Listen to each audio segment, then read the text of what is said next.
The 5-second clock operator is Doug Duke. Chain game this evening.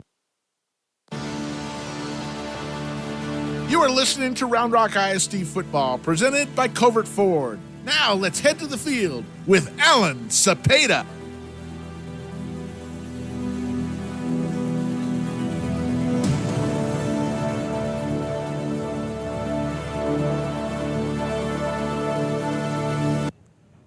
You are looking at Dragon Stadium here in Round Rock, Texas for tonight's Round Rock ISD football matchup between the Cedar Ridge Raiders and the Manor Mustangs. Tonight is senior night for the Cedar Ridge Raiders. Alan Cepeda alongside with Joseph Duffy and Emmanuel Ramirez here on the iHSFAN Webcast Network.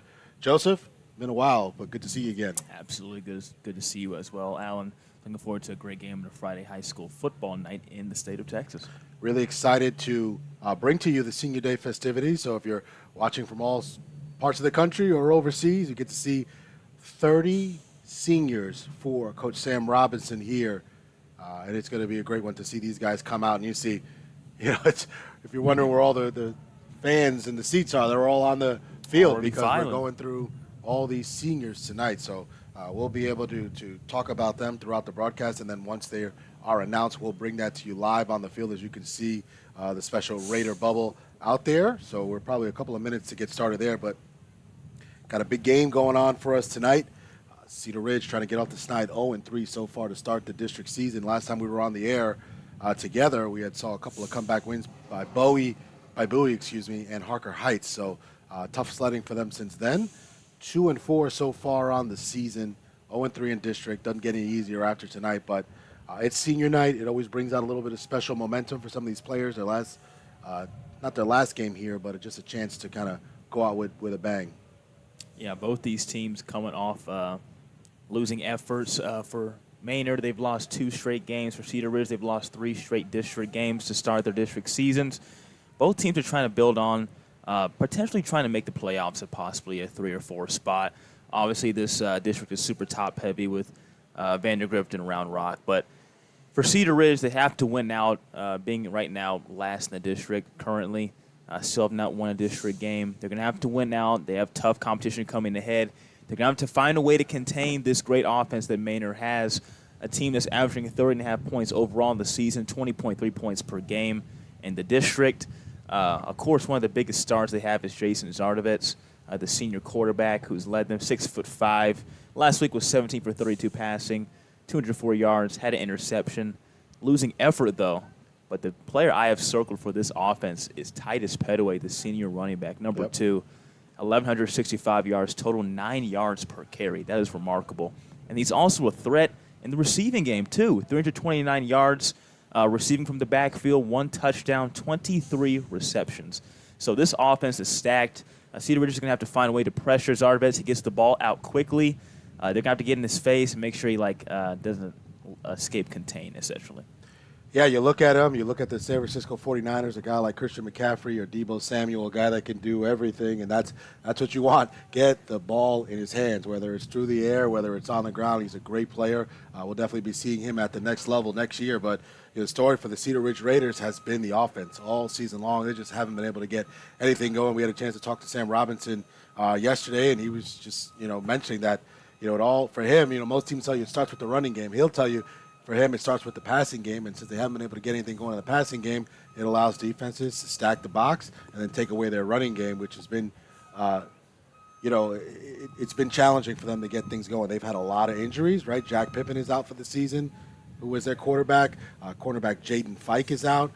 Defensive tackle Brendan Mitchell is out. We'll probably see a little limited edition of Barron Robinson tonight as he's dealing with an injury. So, really tough to lose some quarterback, your cover corner, and one of your star D tackles. There's not a lot of teams can survive that, and it's just been tough so far for this team. But they're going to fight like they always do, and we're looking forward to a really competitive game. We saw earlier in the year the comeback wins against Bowie and Harker Heights, so this team is not going to lay down to anybody. They put a comeback effort in against Vista Ridge, fought really tough last week against Stony Point. So what you're going to get in a Sam Robinson team. And we're really looking forward to seeing that tonight as the players are starting to come on the field, and we're going to get ready for the Senior Day festivities. Also joining the broadcast booth, our cameraman to start, Emmanuel Ramirez. Emmanuel, how you doing? I am doing pretty good, man. I'm happy to be here. It's a great time. I love high school football. I love Friday nights, man. It's just so special to be able to give these seniors just this opportunity, to have a little bit of spotlight. Not everybody gets to be in the papers or, have the news crew come out and interview them, things like that. So a real special night for these players. So it looks like we're right at about 6:27. They said they'll start these festivities at about exactly 6:30. We see some of those players in the back, Malik Cousin, Jackson Yanuzzi. Looking to see who's in the front. Make sure we'll probably be starting with Christian Balsaldua and Baron Robinson as we'll go numerical order here. Again, Alan Spada, Joseph Duffy, Emmanuel Ramirez on the iHSFAN Webcast. Now we're going to take a quick commercial break. We'll be right back after this. Bush's Chicken is a proud supporter of area schools, athletic programs, and booster clubs, with stores in Cedar Park, Round Rock, Georgetown, both North and South Austin, and our newest store serving Pflugerville and Hutto. Bush's serves the Texas standard in real hand-battered fried chicken and crispy tenders, tasty rolls, and that famous Bush's sweet tea. Bush's Chicken, proud supporter of area schools, athletic programs, and booster clubs. The Texas standard, Bush's Chicken. It's good, good, good. I've always wanted an EV, but until I saw the sleek Ford Mach-E, I didn't know just how exhilarating it could be to drive one. The Mach-E is the perfect balance between power and utility. And with features like adaptive cruise control, in-dash entertainment screen, and lane monitoring, my daily commute to training is effortless. If you're looking to make the move to the Mach-E, visit Covert Ford in Austin, where you'll become part of the family. CovertFord.com. There's nothing quite like Central Texas high school football. Beautiful day to play some football, boys. Under the lights. Join IHS fans Rick Epstein and Jeff Power each week as they shine the spotlight on area high school football teams, players, and coaches. Tuesday night, we'll be live at Bush's Chicken in Pflugerville, welcoming Panthers head coach Charles Taylor, plus Andrew Petter from the Georgetown Eagles and wide receiver Adrian Wilson of the Weiss Wolves. Tuesday nights, Under the Lights. Tuesday nights at 8. Only on Talk 1370. If you're looking for a special medical spa to bring out the beauty that's in you, come visit us at Ginger Allure Med Spa. At Ginger Allure, we treat our staff and patients like family. We're here to embrace, enhance, and showcase your natural beauty with a full range of services such as injectables, laser treatments, permanent makeup, microblading, and more. We provide free consultations for all of our services to answer any of your questions. Visit us online at gingerallure.com or give us a call at 512-709-0161. Ginger Allure Med Spa, the classic approach to a new you.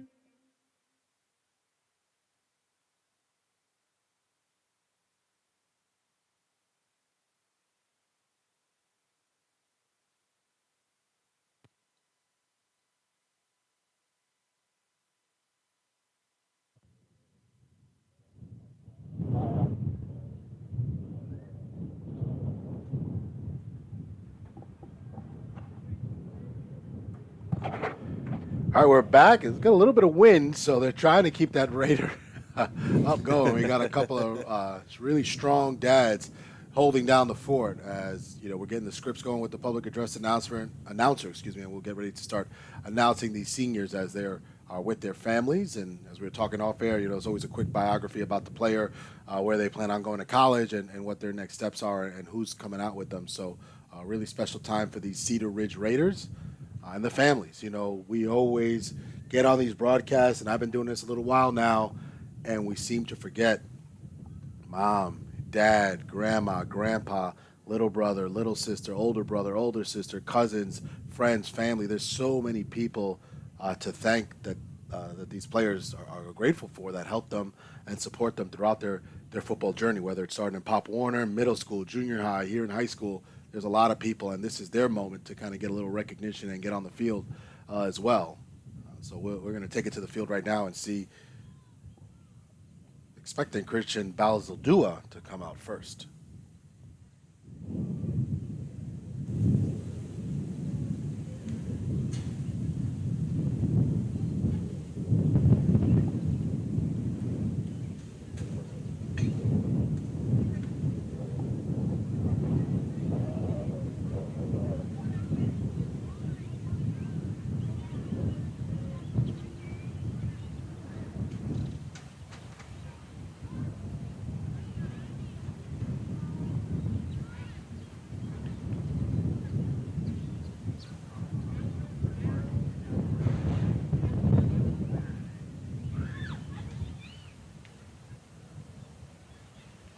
Cheerleader Haven Fowler. Haven is being escorted by her dad. All right, so we're going to start with the cheerleaders. So again, they're another important part of this program. So we'll leave it to our PA announcer to introduce all the cheerleaders. Being escorted by her mom, Krista, her dad, Matthew, and her sister, Brooklyn. Cheerleader Sienna McHugh. Sienna is being escorted by her mom, Amber, and her dad, Ben. Cheerleader Kylie Masanda. Kylie is being escorted by her mother, Andy, her dad, Darren, her stepmom, Jody, and her brothers, Callan and Maddox. Cheerleader Kiala Bam. Kiala is being escorted by her parents, Nicole and Nam. Cheerleader Gianna Rizzatello. Gianna is being escorted by her parents, Michael and Viviana, her sister Sophia, and her brothers Marco and Rocco. Cheerleader Madison Shipman. Madison is being escorted by her mom, Kimberly, her dad, Dustin, her stepdad, Garrett, and her sister, Mackenzie. Cheerleader Sine Yanis. Sine is being escorted by her mom, Melissa, her grandma, Angie, and her dad, Juan. ROTC cadet Alyssa Marino. Alyssa is being escorted by Asalel Cornejo. ROTC cadet Rion Patel. Rion is a petty officer of 3rd class and is the commander for the unarmed exhibition team. Tonight she is the color guard commander. ROTC cadet William Yoon. William is the NJ ROTC chief and company operations officer. Athletic trainer Christina Anderson. Christina is being escorted by her parents, Aline and David. Athletic trainer Cooper Lazo. Cooper is being escorted by his mom, Jessica, his dad, Richard, and his brother, Adam. Number 1, Baron Robinson. Baron is being escorted by his parents, Sam and Kathy.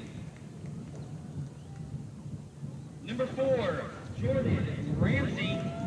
We got number 1, Baron Robinson, accompanied by his dad, Baron Robinson, and mom, Sam Robinson, Coach Sam Robinson, excuse me.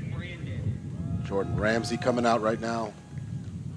Number 7, Jubril Soyemi. Jubril Soyemi, senior defensive back. Number 9, EJ Arriaga, and number 25, Omar Long. So Omar Long and EJ Arriaga coming out together. EJ's mom, Veronica, and dad, Elijah.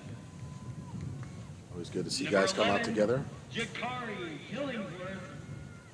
Jakari is being escorted by his parents, Maurice and Katisha, and his sister, Zaria. Number 12, William Hamilton. Will is being escorted by his mom, Kristen, his stepmom, Laura, and his brothers, Wyatt and Gus.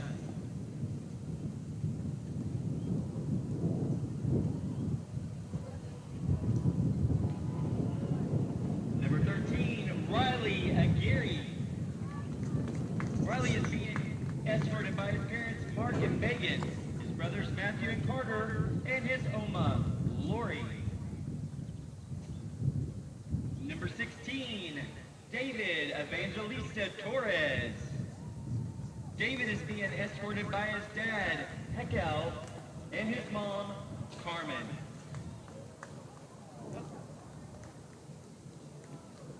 Number 17, John Rupert.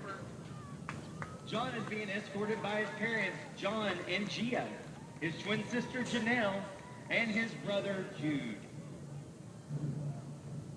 Number 18, Logan Labundi. Logan is being escorted by his parents, Rod and Teresa, and his sister, Jenna.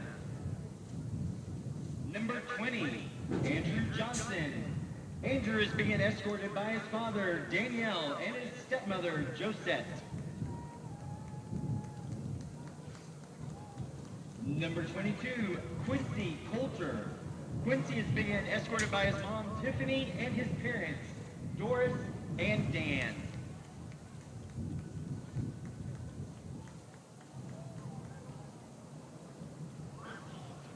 Number 34, Ryan Perez. Ryan is being escorted by his father, Edward, his mother, Penny, and his brothers, Roman and Isaac. Number 24, Michael Remy Fanja, being escorted tonight by Coach Patterson. Number 26, Khalifa Rira. Khalifa is being escorted by his mother, Nasira.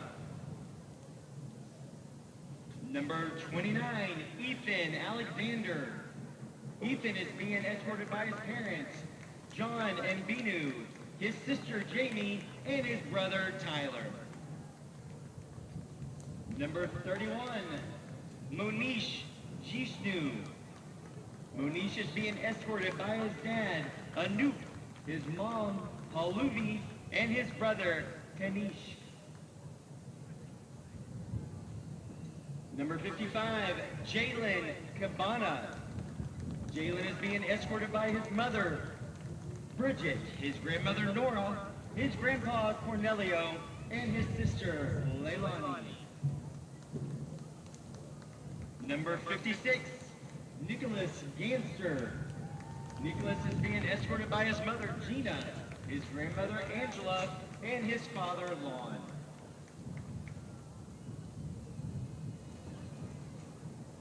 Number 60, Amin Hamid. Amin is being escorted by Coach Kevin Zukatis.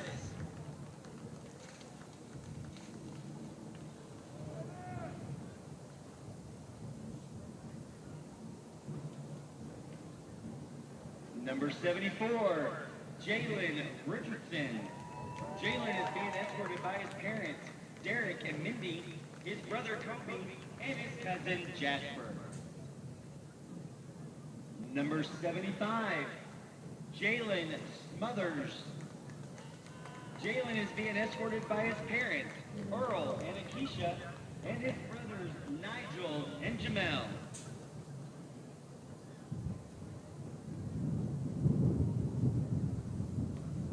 Number 81, John Gentry. John is being escorted by his father Lamont, his mother Deetra, and his brother Joshua. Number 82, Ivan Cardozo. Ivan is being escorted by his father, Gerald Morrow, and his mother, Fabiana Morrow.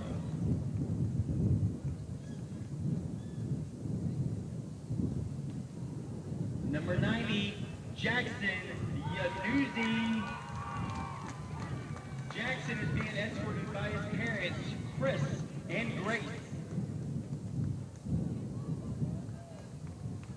Number 91, Cruz Jipo.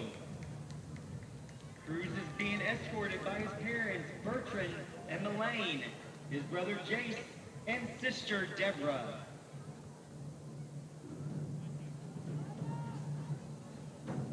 Number 75, Malik Cousin.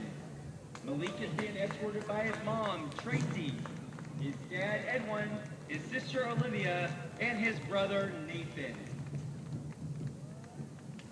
And last, but certainly not least, number 0, Christian Bazaldua. Christian is being escorted by his mom, Chuya.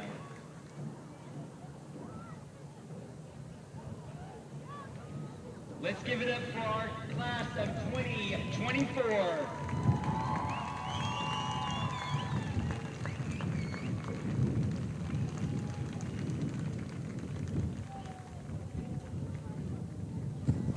Guys, that was our senior class. As we'll take a look at all the going end zone to end zone, 5-yard line all the way to the 3-yard line. Just all the families and all the seniors here and the great service that they provided this Cedar Ridge Ball Club. 30 seniors in total, number 0 all the way to number 95. All the players get one last recognition here at Dragon Stadium. The way the schedule shakes out is their next 3 games. 2 will be at Kelly Reeves, and the next will be at Vandergrift. This is their last home game at Dragon Stadium, so the last chance for them to play on this field at Dragon Stadium in front of the Cedar Ridge faithful. So, perfect night.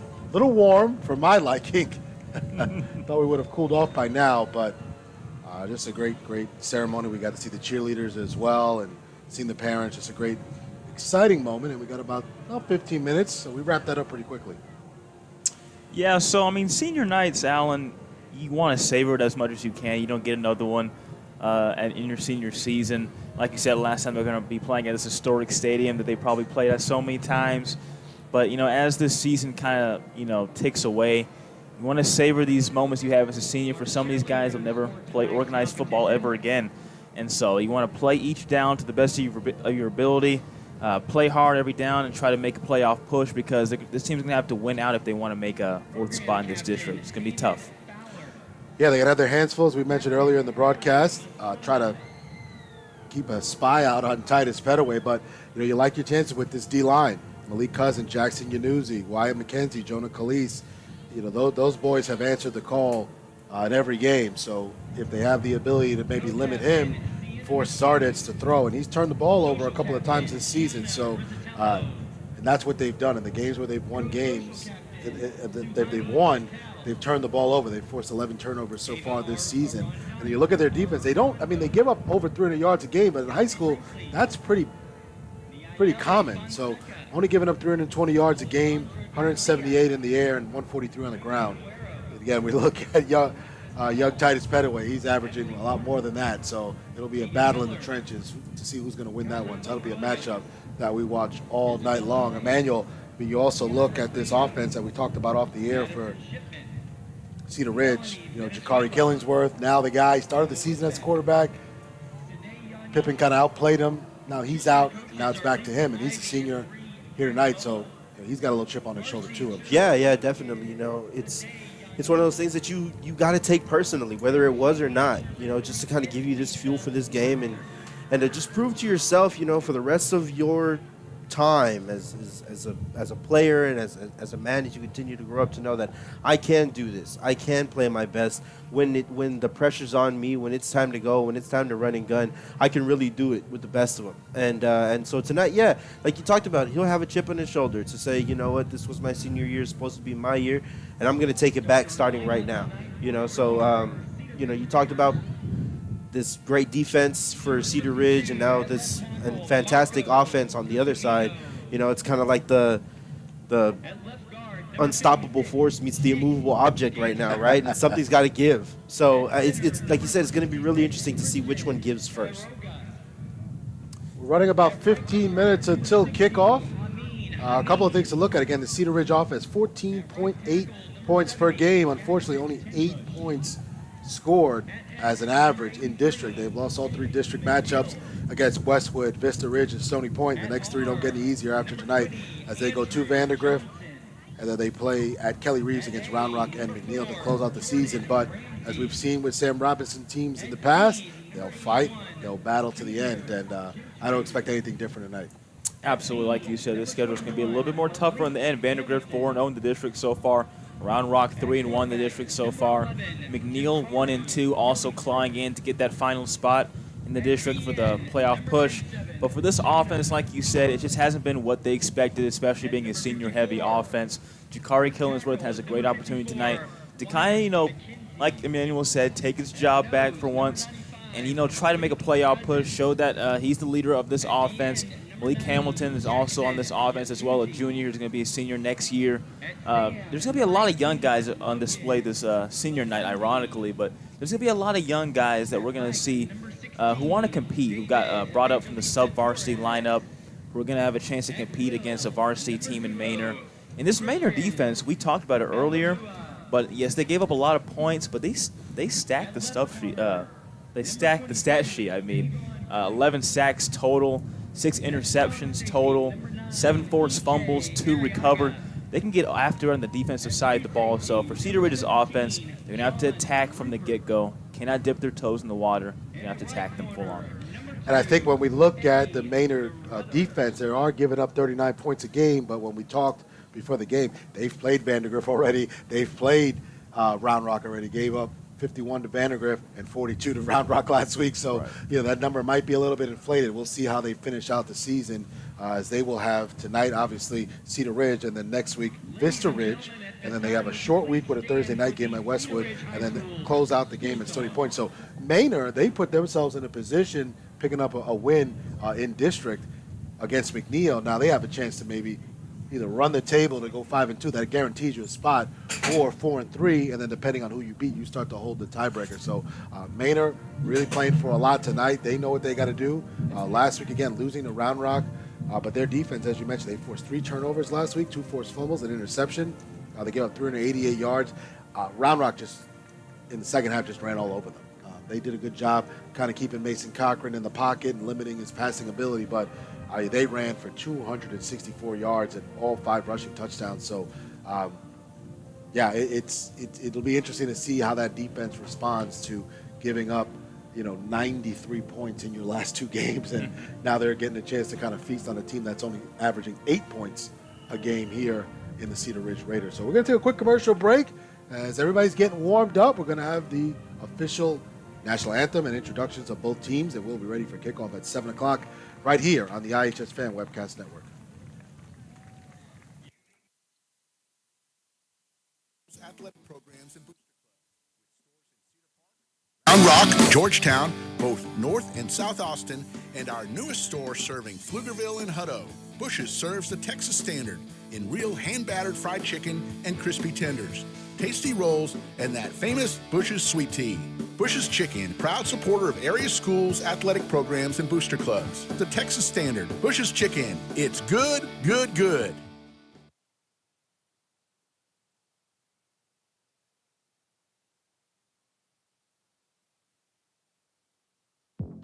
I've always wanted an EV, but until I saw the sleek Ford Mach-E, I didn't know just how exhilarating it could be to drive one. The Mach-E is the perfect balance between power and utility. And with features like adaptive cruise control, in-dash entertainment screen, and lane monitoring, my daily commute to training is effortless. If you're looking to make the move to the Mach-E, visit Covert Ford in Austin, where you'll become part of the family. covertford.com.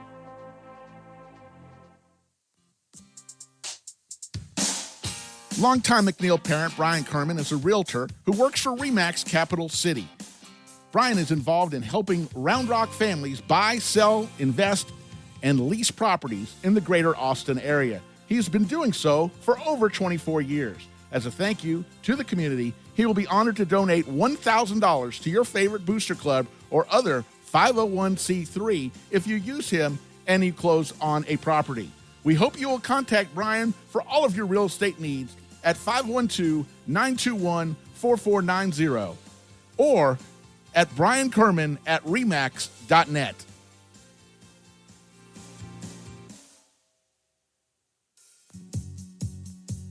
Visit Mays Street Boutique in Round Rock for all your shopping needs. Whether you're looking for a special gift or that perfect outfit that everyone will love, we have you covered. Come visit us in-store or shop us online at maysstreet.com. We appreciate your business and thank you for shopping local.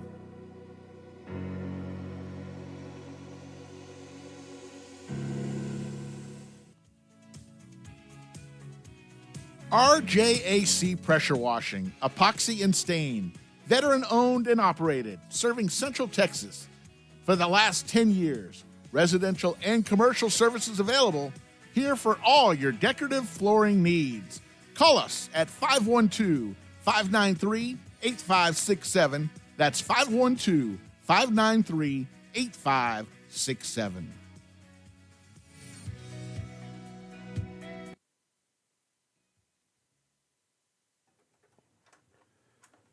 All right, we're back here at Dragon Stadium for tonight's Round Rock ISD matchup. Well, 26-6A matchup between the Manor Mustangs and your Cedar Ridge Raiders.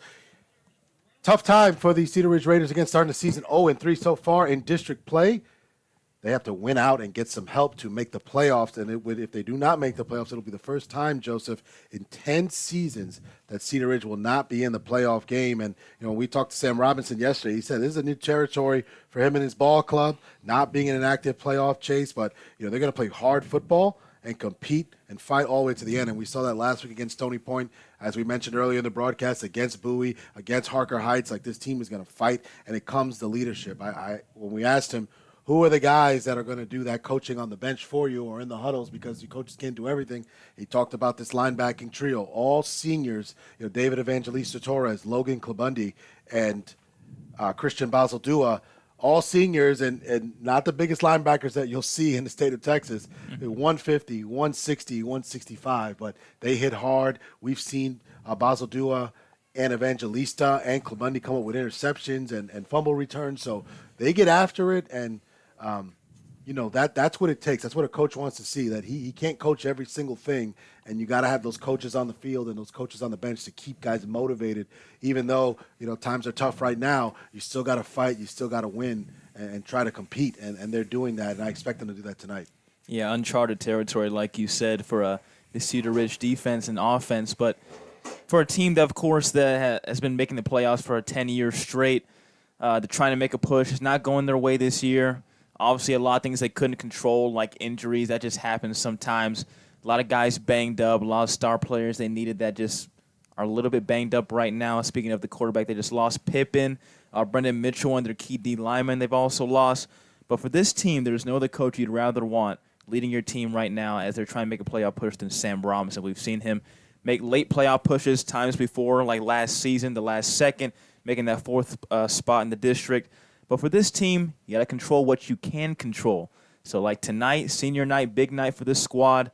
Control what you can control. Put forth the best effort you can. Wrap up and tackle, drive your feet, run every play as hard as you can. And so with that mindset, control what you can control.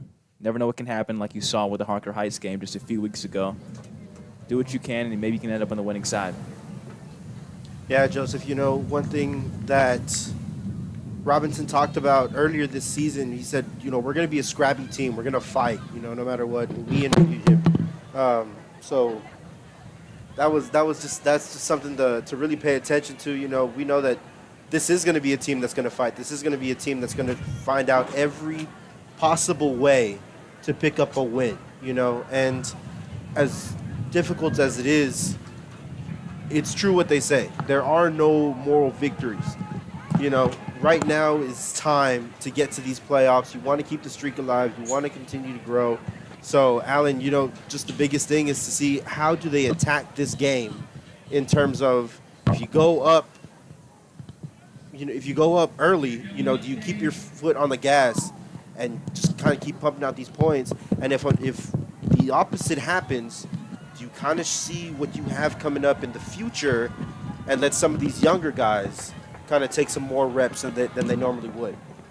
Yeah, I think that they're going to be an opportunity now to compete in this game. It'll be interesting to see if they win the coin toss. Most teams, they like to defer and put your defense on the field. It'll be interesting to see if they want to put their offense on the field first. As the Manor Mustangs are coming out on the field, they got a little bit of red, pink smoke coming out, and here come your Cedar Ridge Raiders coming out the tunnel right now on your screen, led by Jordan Ramsey, Andrew Johnson, and company.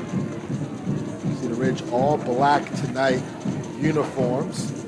So we see the purple bottoms or the purple tops. They got all black, white, and purple lettering. They are ready to go. It's a beautiful night. Cool down. It's about 84 degrees as we're getting ready for kickoff between Manor and Cedar Ridge here on the iHSFAN Webcast Network. Last week, Cedar Ridge falling to Round Rock 42-13. Defense forcing 3 turnovers, but just couldn't stop the incredible ground game for Round Rock as they dropped that one 42-13. It was a little bit closer than we thought. They got it to within 1 score in the third quarter, but Round Rock eventually did what Round Rock does, and they put it in fifth gear and kind of ran away with that one.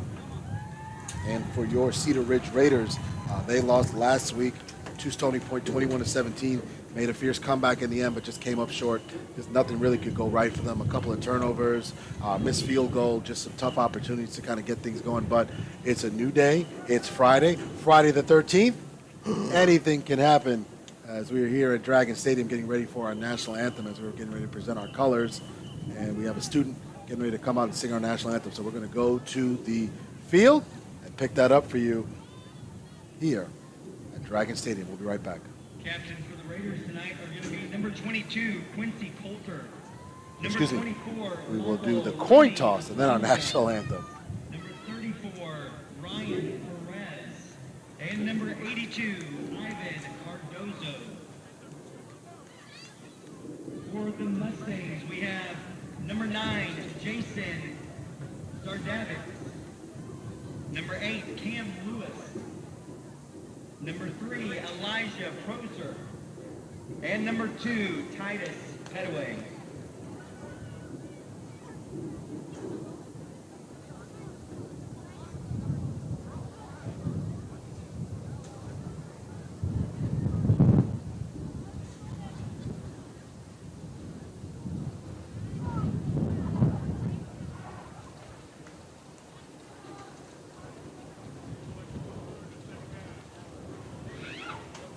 So Cedar Ridge wins the toss. They're going to defer until the second half. So we talked about Emmanuel. What are they going to do? Are they going to go and put their offense on the field? They're going to trust that strong, steady, senior-led defense. We'll get our first look at Jason Zardovitz and Titus Petaway. We get ready to kick off. So now we will have our colors and our national anthem. A little bit behind schedule, but we'll be okay. Almost 7 o'clock right now. Beautiful Friday night. We got nowhere else to be, so.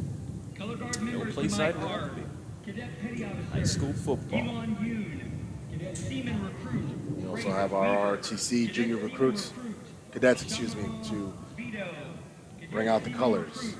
Kamala Fuentes and Cadet Petty Officer Rian Patel. Now to honor our country, award-winning Cedar Ridge High School headliners will sing the Star Spangled Banner.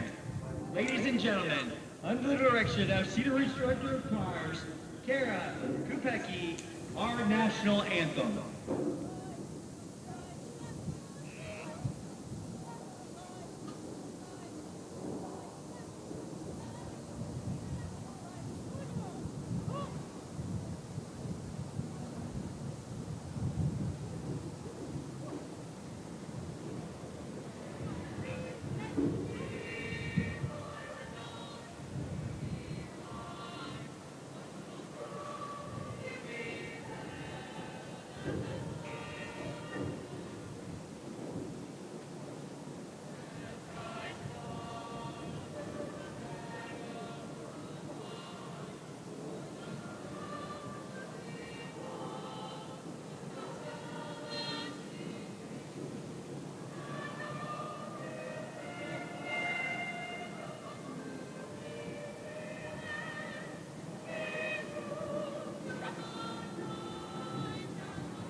All right, we are ready to go. Manor will receive the opening kick.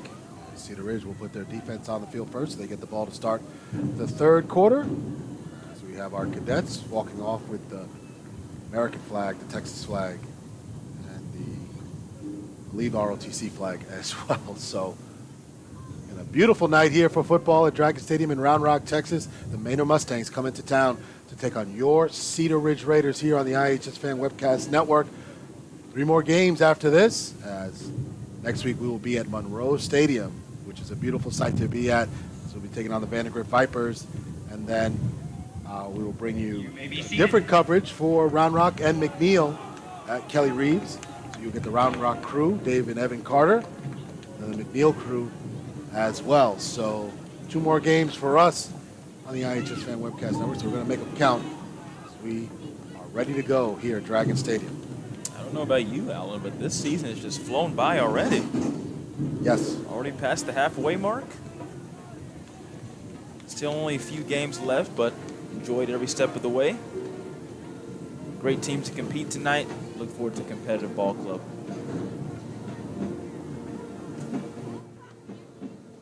So Will Hamilton will be kicking off. Back deep is Elijah Proser. And Peyton Guyton, excuse me.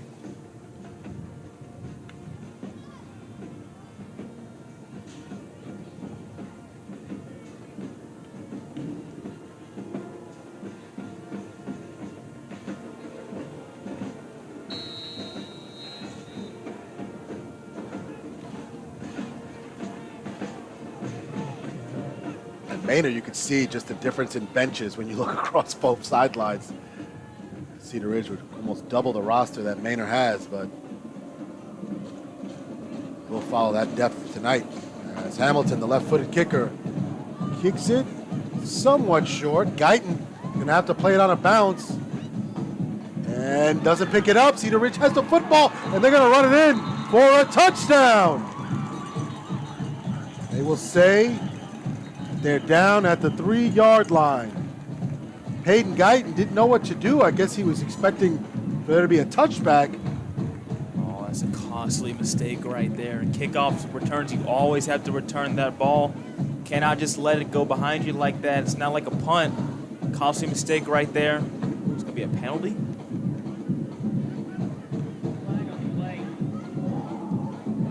There's a Looks flag like there's all the way down. offside It in the might have been kickoff offsides. team. Oh, man. What a change of events as Guyton couldn't handle the kick. And Cedar Ridge Gunners got down there and picked the ball up, and they got into the end zone, but they say they were down by contact at the 3. Then there was a flag back at the 40-yard line for offsides, and what a change of momentum, because then you would have had Cedar Ridge pretty much getting the ball at the 3-yard to start the game. Then they would have it at the 3rd quarter as well. So let's see if they kick it back to Guyton and do the same thing. Massive break right there by Manor, but right there, that's been the story a little bit of Cedar Ridge this year, just costly penalties right there at the opportunity. Would have had an opportunity to punch in from the red zone, but just a bad offsides penalty right there in the kickoff. So we'll do it again, moving back to the 35-yard line. So now Guyton and Prosper standing at their own 10.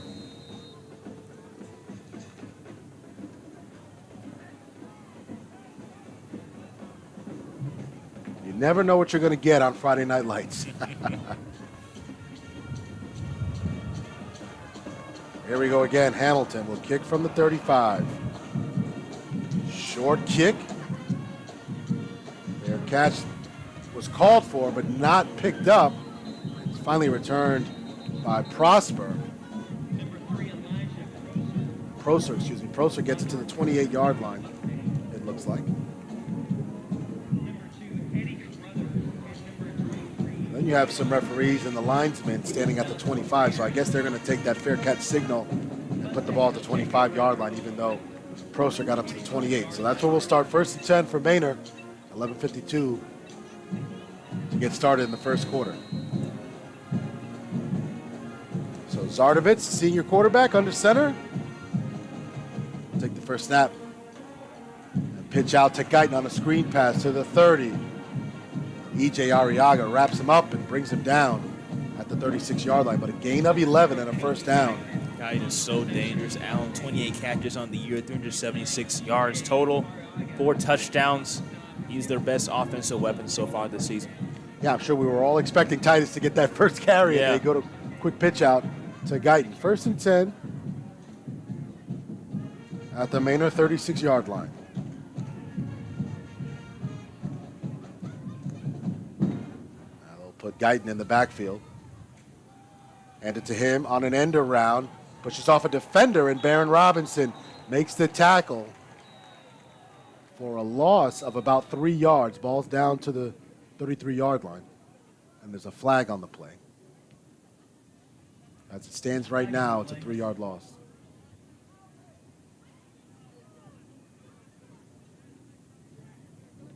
So penalty is a sideline warning on Cedar Ridge. So it looks like the 3-yard loss is going to stand. We got 2nd down and 13 right now. Yeah, but anyways, that's a great play right there. Setting the edge right there and allowing Petaway not to get away in space. It has to be the game plan tonight for the defense. 2nd and 14. Up to the 36-yard line. So they get those 4 yards back as that's LaDante Davis with the carry. 3rd down and 10. Good spot for this Cedar Ridge defense.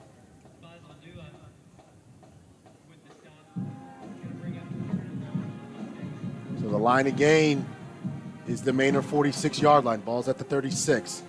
3rd down and 10. 10:27 left to go in the first quarter. Just getting started, no score. Zardovitz with 4 wide.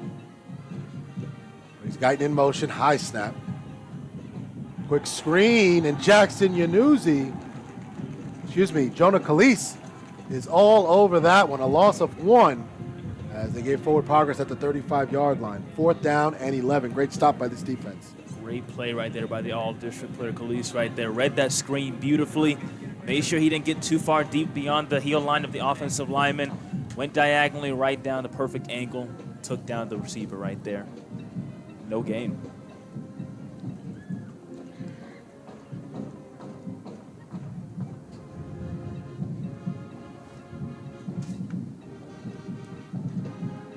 Looks like Huff will be punting.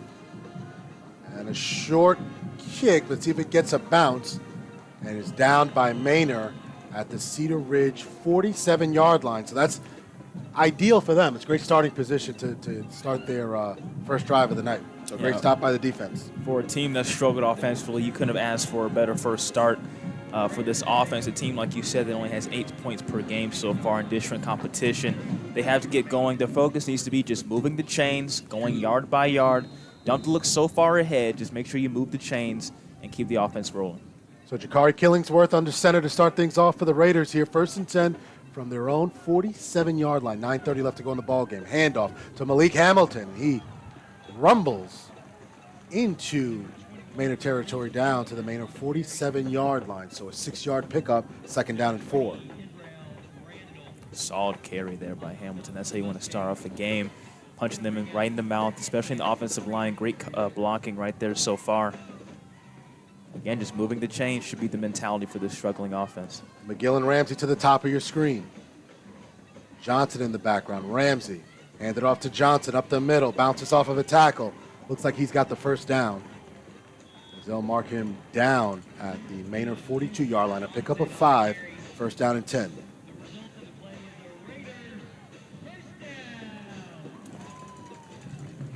Looks like this offense is going to try to go fast as well a little bit. Looked like they went faster last play, but they're trying to go a little bit off balance to get Manor on their heels a little bit. You're just joining us. Cedar Ridge defense forced Manor to punt.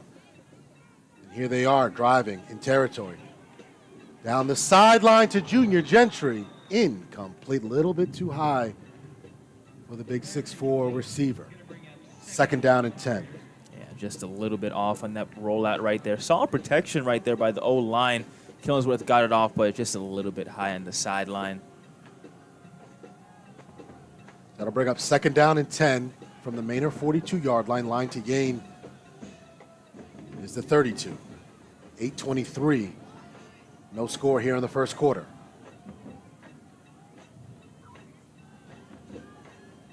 Back on the ground at Johnson, and he is met by Damian Godley and company for no gain. Big 3rd down upcoming for the Cedar Ridge offense. Yeah, for the Cedar Ridge offense, the run game has been the best part, so high and low this year. We got maybe an offsides. Free play as they throw one down the field looking for Ramsey. Incomplete, but they did get Devarion Godley jumping offside, so it'll be a excuse me, a 5-yard penalty, bring up 3rd and 5, excuse me. And you wonder if that changes the play calling now. Oh, for sure it does. 3rd and long to 3rd and medium. Big time play call right there. Also wonder if this is 4-down territory. Again, first drive of the game, your defense looked really good to start. 3rd and 5 from the 37. On the ground at Hamilton. Down to the 31-yard line. He's got a first down, picks up 6. 2 carries, 12 yards for Malik Hamilton. Yeah, as I was saying, the bright spot for this offense that has been struggling has been the run game, which has been up and down all season. If they win this game tonight, it's going to be because of that run game. Trying to take advantage of a short field are the Raiders. High snap, Killingsworth is able to get control of it, and he's just going to have to get down there, and he's going to take a big loss as he goes back to the 38-yard line. So a 7-yard loss will bring up 2nd down and 17, but a lot better than him possibly losing that football as it bounced out of his hands and he was able to corral it back in. A little bit of miscommunication right there between center and quarterback. I think the center thought that it was on the wrong snap right there, but that's just been the story a little bit of this offense, just not on the same page at times. Right when you get a first down, you get backed up 7 yards in the backfield, so cannot happen tonight if you want to win and make a playoff push. Clock under 7 minutes here in the first quarter. Killingsworth evades pressure, throws downfield, ball's picked off. To the 25, to the 30. Pushed out of bounds, that ball is intercepted by Israel Lawrence. And Manor now has the football right at about the 40-yard line. Yeah, I know Killingsworth wants that one back. Just not a good ball right there. Just got picked off really easy by Israel near the end zone. But the turnovers have been a killer for the Cedar Ridge offense so far this season. At the very least, this defense has a great opportunity to shut this right down, then get returned that far.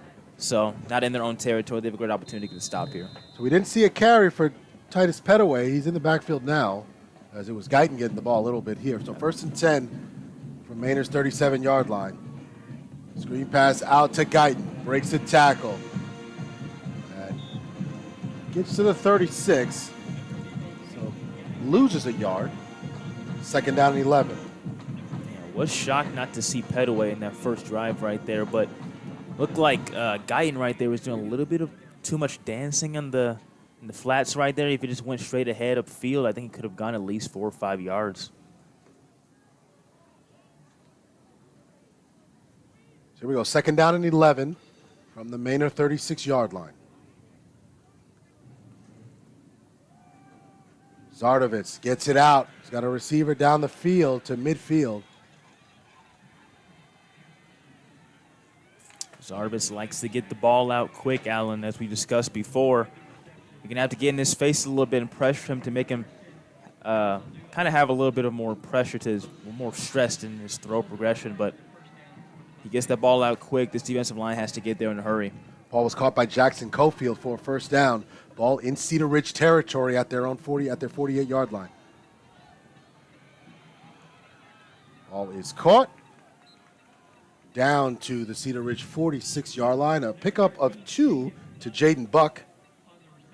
So like that 2nd and right 8. there. Getting in his face right there, making him get the ball out in the flats in a hurry. Your defense has time to get over there and then recover and make a tackle in space.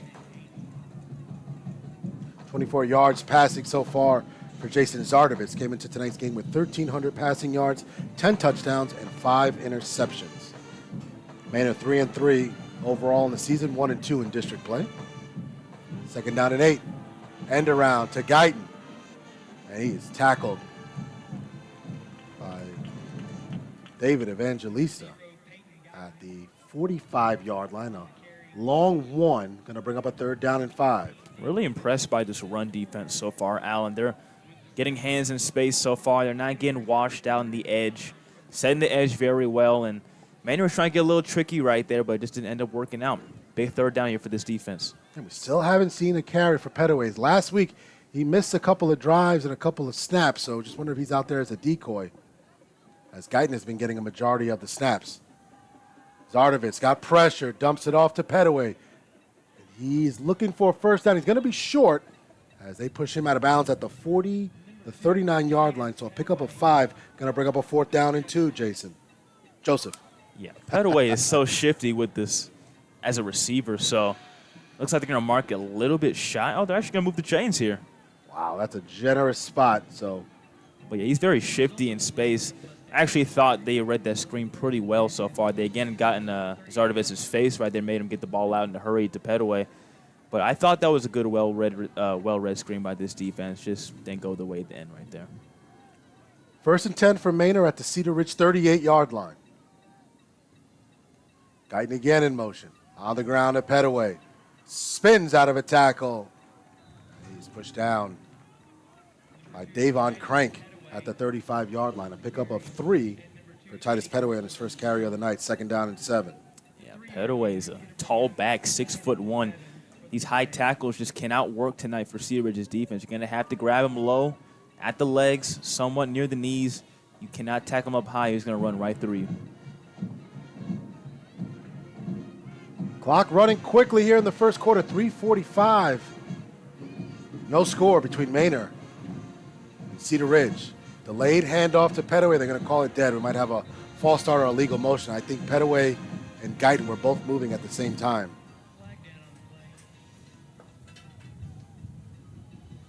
False start.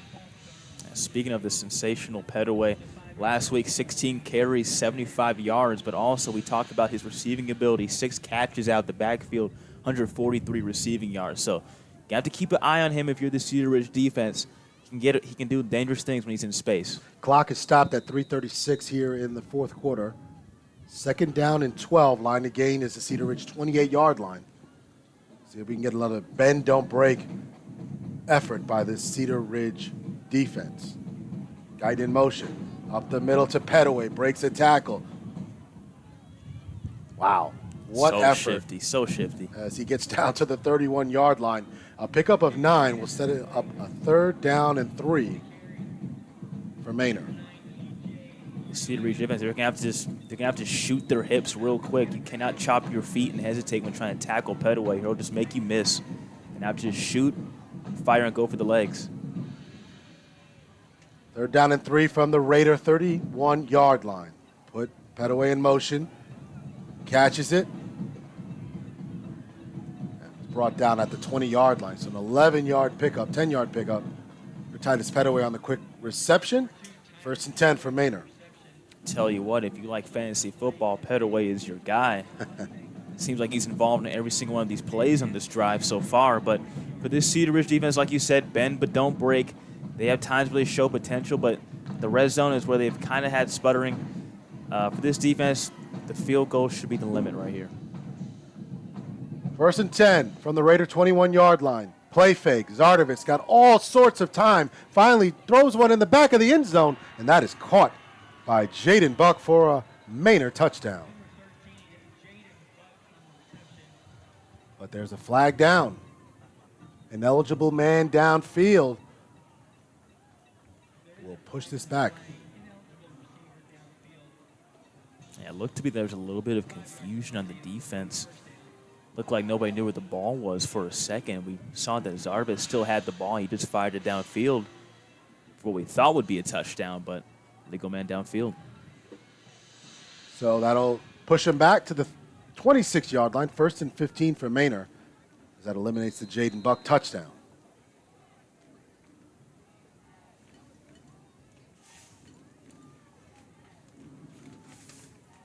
Petaway in motion. Zardovitz looks downfield, wide open, caught is Cam Lewis. Right at the 1st down sticks, and they'll give it to him. So right at the 11, it'll be 1st and 10 from the 11-yard line. Yeah, Lewis last week had 4 catches for 101 yards and a touchdown. So an underrated weapon on this offense. May not get as much praise as Peyton Guyan and Titus Petaway, but he's a great receiver for this team. Under 2 minutes left to go in the opening quarter. No score between Manor and Cedar Ridge. High snap. Petaway, dancing, breaks a tackle, dives forward to about the 7-yard line. A pickup of 4, 2nd down and 6. 3 carries, 16 yards for Titus Pettaway to go along with 2 catches and 16 yards.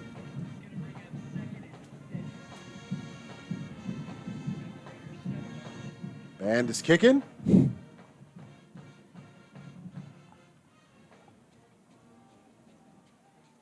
As it is senior night here for the Cedar Ridge Raiders. Hand off to Pettaway. Runs through the pack. Gets down to the 3-yard line. Pickup of 4. You can just tell how well Third down. How well Coach Pettaway is. Just always driving his feet. He's getting hit by defenders left and right, but he just keeps on moving forward for the extra yard. That's why he gets 9 yards per carry. Averages 9 yards per carry coming into this game. So 3rd down and 2. They can get a first down at the 1-yard line, but they're thinking 6. 30 seconds, but the play clock is at 10, so we'll have to run at least 2 more plays before we go to the second quarter. And Manor's going to burn a timeout here with 23 seconds left to go in the first quarter.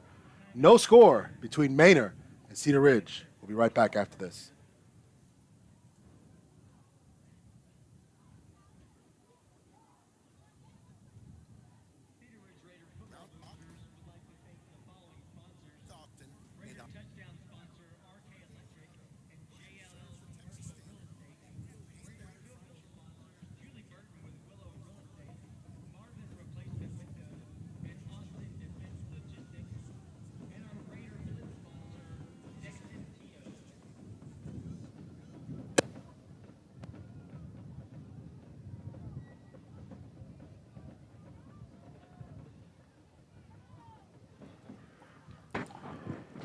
All right, so Manor called a timeout as they wanted to make sure they had the play right as the play clock was starting to run down. So 23 seconds left to go in the first quarter. They have a 3rd down and 2 from the 3-yard line. 3 backs in the backfield as Zardovic goes under center. Hands off to Pettaway. He gets in the end zone untouched for a Manor touchdown. 6-0 Mustangs. 16th rushing touchdown of the season. Just amazing for Titus Pettaway. But for this Cedar Ridge defense, they started to get a little bit tired towards the end, you could tell. But after they crossed the 50-yard line, Manor crossed the 50-yard line, they got a little bit worn out by the screen game and the passes from the backfield that Pettaway got. But as we said, this defense was bend but don't break. For this Cedar Ridge offense, they have a great chance to respond coming in the second quarter. Anxious to see what they can do. 12 plays, 65 yards for Manor as they take advantage of a Jakari Killingsworth interception as Villalba is true with the extra point. 7-0 Manor, 19 seconds left to go in the first quarter. We'll be right back after this.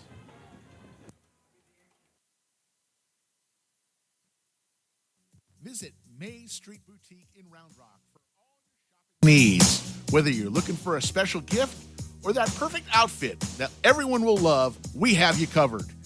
Come visit us in-store or shop us online at maysstreet.com. We appreciate your business and thank you for shopping local.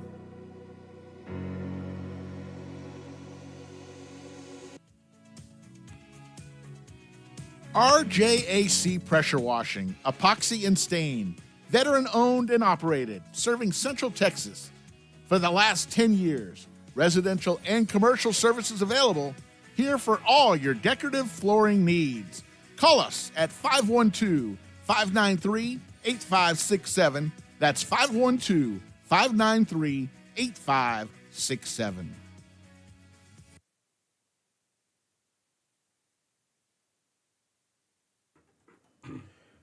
All right, Titus Pettaway gets into the end zone from 3 yards out to give Manor the 7-0 lead. 19 seconds left to go in the first quarter as Victor Villalba will be kicking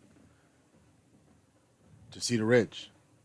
Line drive kick. Ramsey has to play it on a bounce as it bounced off his chest, and he falls right down on top of it at about the 33-yard line. So that's what we'll see Cedar Ridge in their second offensive drive. Yeah, they're moving the ball very well at the beginning of the first drive, but once again we saw the miscommunication between center and quarterback. and then a turnover that was very costly as they were trying to cash in Manor territory. But for this offense, again, the same mentality, just moving the chains yard by yard, make sure they can just get first downs, build gracefully one on top of the other, and maybe you can cash in the very end. But this offense just has to get going, especially this late in district season, trying to make a playoff push.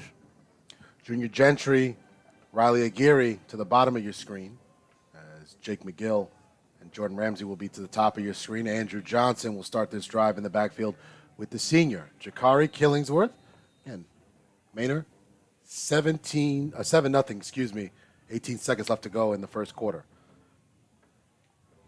Killingsworth will take the direct snap and run across midfield. A big run by Jakari Killingsworth of 12 yards to open up this drive, and that will probably be the last play of the first quarter, and it is. So they're going to let this time run out, and we are going to move the ball 2 yards, and we will go the other direction. We'll keep it right here. Again, one of the really big things that we talked to Coach Robinson about, and I'm sure a lot of you guys think about this all the time, is NFL running back Deuce Vaughn, Cedar Ridge alumni, played for Coach Robinson, class of 2018 now, a running back for the Dallas Cowboys. We had a chance to ask him about Deuce Vaughn. He said, hey, they keep in touch. They text all the time. When he's in town, he comes by campus and practice and gives a lot of the players, the younger players in the program, hope. You know, small guy, 5'5" in the NFL, and it just shows you work hard, you do what you're supposed to do, good things can happen to you. What more could you ask for as a coach for one of your guys who's made it big to want to bring it back and give back to the program that gave to him in the first place? So just awesome to hear from Deuce Vaughn. Of course, the Dallas Cowboy playing the NFL. Not the biggest guy, but he has one of the biggest hearts out there when playing. Was a great player at Kansas State University. Has a great career ahead of him. So Jakari Killingsworth with the 12-yard carry at the final play of the first quarter. 1st and 10, Ramsey in motion for Cedar Ridge. I'll give it to Malik Hamilton on the end around, looks for a crease and pushing a defender down, and the ball pops out, and Manor is going to fall on it. And Israel Lawrence again with the turnover. Had the interception on the last drive, picks up the fumble there as Hamilton had a nice gain, and they just popped the ball from behind them, and Lawrence was right there for the turnover at the 27-yard line. So tough break. Looks to start the second quarter. Lawrence has been there at the right place at the right time these past two turnovers. Like we said, this Manor defense is just, they gave up 31.6 points in district overall, but they can stack the stat sheet a lot. They come into this game, they had 6 interceptions. Coming to the game, they also had 7 forced fumbles, already 2 turnovers to start this game. So trending in the right direction for this defense so far. There's a 14-yard pickup by Malik Hamilton, and then the ball just popped out. So Manor trying to build on their 7-0 lead here in the second quarter. Zardovitz back to pass, hits the sideline of Jaden Buck, and he is hit immediately by Eddie Carruthers. So a pickup. I guess they're saying a pickup of 7. Pickup of 6, excuse me.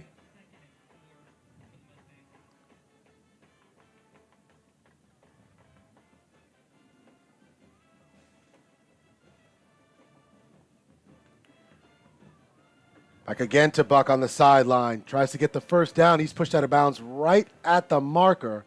And they'll give him the first down as he gets to the 39-yard line. A pickup of 6. First down for Manor. And this Manor offense, they get the ball out quick. The plays don't take a lot of time to develop. For these DBs for Cedar Ridge, you're going to have to get off these blocks very efficiently, get out there in space, and make a tackle the first time. You cannot allow for missed tackles, or else they'll make you pay in space. Got out of bounds, so the clock stopped at 11:45 here in the second quarter. Manor with a 7-0 lead. 1st and 10 from their own 39-yard line. Zardovitz gives it to Petaway, and Petaway is met at the 41-yard line. A pickup of 2 for Titus. Petaway, 2nd down and 8. 6 carries, 25 yards for Titus Petaway, including a 3-yard touchdown. His 16th of the season, Joseph. Just amazing. So far, I mean, this run defense has been playing Petaway pretty well, Like I said, they got a little bit tired right there in that touchdown drive last time, but overall they're holding Petaway pretty well on the ground. 2nd down and 8 from the Manor 41-yard line. You're going to get Buck jumping a little too early on a false start. A false start, actually. On the receiver, Buck took off right before that ball was snapped, and he was, I mean, what a quick receiver. He was right at the 45-yard line by the time the ball was snapped. So that'll push him back 5 yards, setting up 2nd down and 13 at their own 36. Never want to see a false start on your receivers ever, because they're looking right down the line of scrimmage every time. Yeah, that and a neutral zone infraction. I mean, you just got to see where your head is lined up.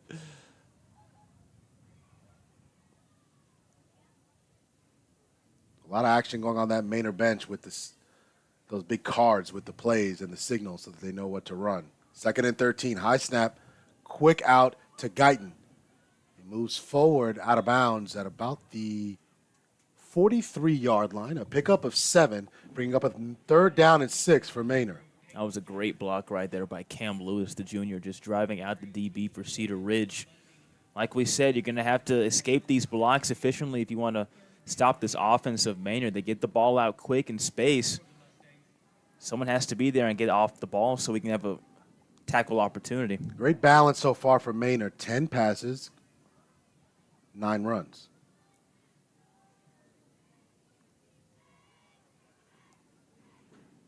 Go 3rd down. Throwing it deep down the sideline, looking for a receiver. A flag comes out on the near side. An eligible man downfield for Manor. It's going to push it back to 3rd and 11. As they went to the far sideline, incomplete, but they have an ineligible man on the near sideline.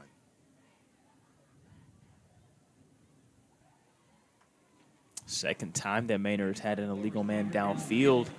Back-to-back drives now.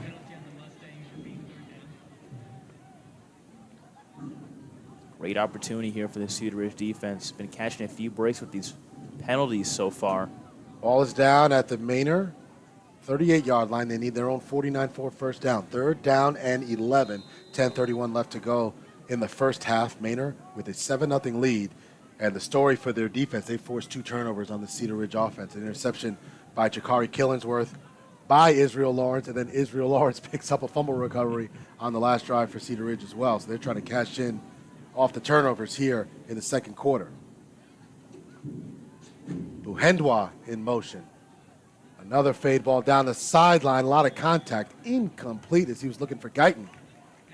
Going back to that same play right there, I think they like that matchup over there on the far side between Cam Lewis Davon Crank. and Davon Crank, but ball just a little bit overshot. Good stand right there on a 3rd down by the Cedar Ridge defense, trying to give their offense a chance. So as it stands now, Cameron Huff will be punting away as he's standing at his own 33-yard line. They got to get a receiver back for Cedar Ridge. No one is back to take the punt. Looks like they're trying to send a lot of people for a block. I guess they're not expecting a deep punt, but this is actually a good kick from Huff, and it's going to take a Manor bounce. Now down it at the 25-yard line. So a 37-yard punt for Cameron Huff. And it'll be 1st and 10 for Cedar Ridge with 10:16 left to go in the 2nd quarter, down 7-0. So even though they have 2 turnovers, Joseph, only giving up 7 points. Yeah, this Cedar Ridge defense is holding pretty well, but for this offense right here protecting the ball, looks like there's going to be a little switch right here at quarterback. Alan, I don't know if you noticed this. We're going to see Max Lecomte, as we mentioned that earlier in the pregame, that he's going to want to take a look at the junior for next season. And the first snap gets away from Lecomte, and he's just got to fall on it. Wow. That ball goes down to the 8-yard line, a 17-yard loss. 2nd down and 27, Joseph. Been a lot of examples for that miscommunication all season, starting with Cedar Park in the first game of the year with quarterback to center connection, just overshooting the balls, not being on the same page. It proves costly in the long run. Now you're stuck all the way deep in your own territory. 2nd and 27 line to gain is the 35-yard line from the 8. Lecomte throwing downfield, looking for a receiver, and that one is picked off. Elijah Prozer getting to the outside, looking for the end zone, and a touchdown.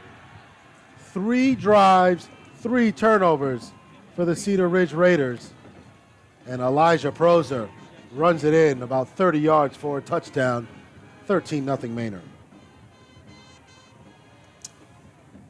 A little bit of an ill-advised pass right there by the young LeCompte, but Just trying to make something happen. Yeah, for that wasn't there.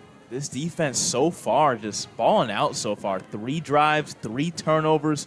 Like we said, they like to stack the stat sheet.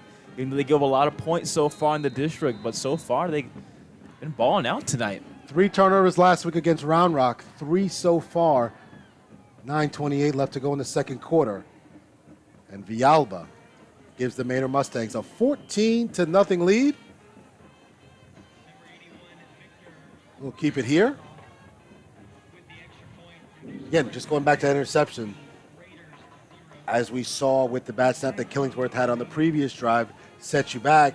Now you got to try to get a big chunk on second down, and he was, running out of the pocket, had some room, and then just try to make a play and throw downfield, and it's just a little bit too tall for Jake McGill, and intercepted by Elijah Prozer, and he had daylight into the end zone for a touchdown. Yeah, those big chunk losses, they always come back to bite you because they wouldn't even probably been passing that ball right there if not for being so far deep in their territory trying to get a big chunk back from what they lost. So that was a big loss right there, losing the ball, bad miscommunication between center and quarterback, and then LeCompte trying to force that ball. Turnover for the pick 6. Well, again, I can't help but go back to the Bowie game where we saw Jack Pippin throw 2 balls and 2 interceptions on the exact same route to the exact same defender, was looking for Junior Gentry, and he came back and had a marvelous game and won. Again, it's only 14-0. They're going to get the ball back here quickly, so LeCompte or Killingsworth can kind of wipe that out of their memory bank, as Emmanuel Ramirez with us likes to talk about the goldfish, and that's what they got to have right now, that kind of a memory. As this ball's being returned to the 31-yard line, a nice return by Josiah Ray. 1st and 10 for Cedar Ridge. 9:20 left to go in the second quarter, down 14-0. Now Sam Robinson is going to bring this offense into a huddle and give them some probably very strong words of encouragement. Yeah, you're going to have to light a fire under your team right here. 3 drives, 3 turnovers. After you started off the first 2 drives, moving the ball pretty well. Yeah, they've had some nice runs so far. See if they stay on the ground right here. 4 wide with Andrew Johnson in the backfield. Killingsworth checked back in again. On the ground to Johnson. He's wrapped up and brought down by Trevin Kanda. No gain on the play, 2nd and 10.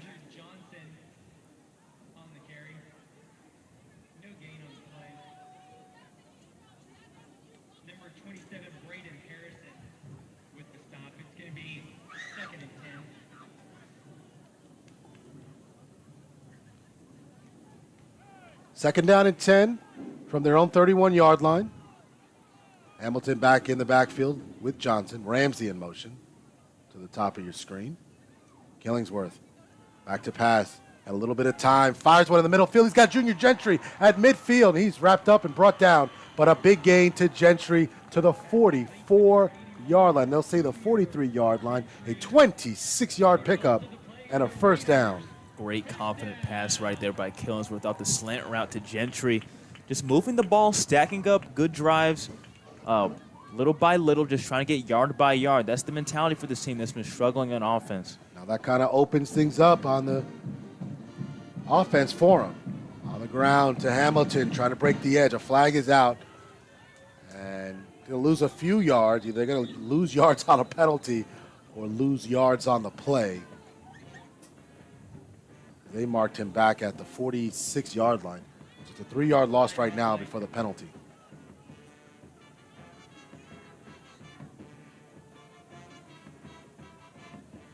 False start. So they'll take the 5-yard penalty, and it'll be 1st and 15 for Cedar Ridge. They'll put that ball back at the 48-yard line.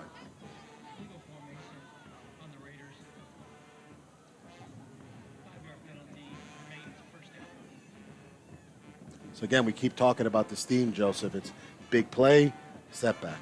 Big play, setback. It's been just happening. hard to string Yeah. together about a half a dozen plays to get a drive going. Right. Still in here. Score here. Cuts the lead in half. Ramsey in motion. Killingsworth. Again, he's being chased, and he's just going to have to give himself up at the 49-yard line. So he loses 3 yards there. Third down and about 18, Joseph. Mustang defense, just too much to bear right there. Killingsworth had nowhere to go with that ball.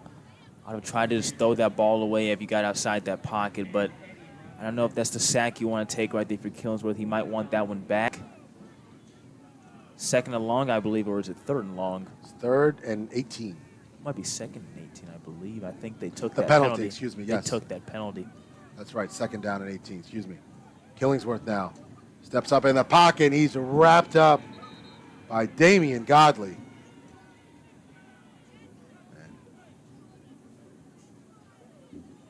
Braden Kelmo trying to run with the football, thinking it was a fumble, but a loss of 5 yards. Ball at the Cedar Ridge 44-yard line. I mean, they've lost 13 yards. They had the ball at 31. It's looking after like a big completion to Gentry. It's looking like Manor really wants it more than the Cedar Ridge offense so far this game. They're just attacking them so far. Killingsworth had no time right there just to even let the play develop. So it's going to be interesting third and long play call. Here it is, up the middle. Killingsworth's going to keep it himself, still going. And LaDante Davison finally wraps him up at about the 45-yard line, setting up a 4th down and 2. So a 15-yard pickup for Jakari Killingsworth.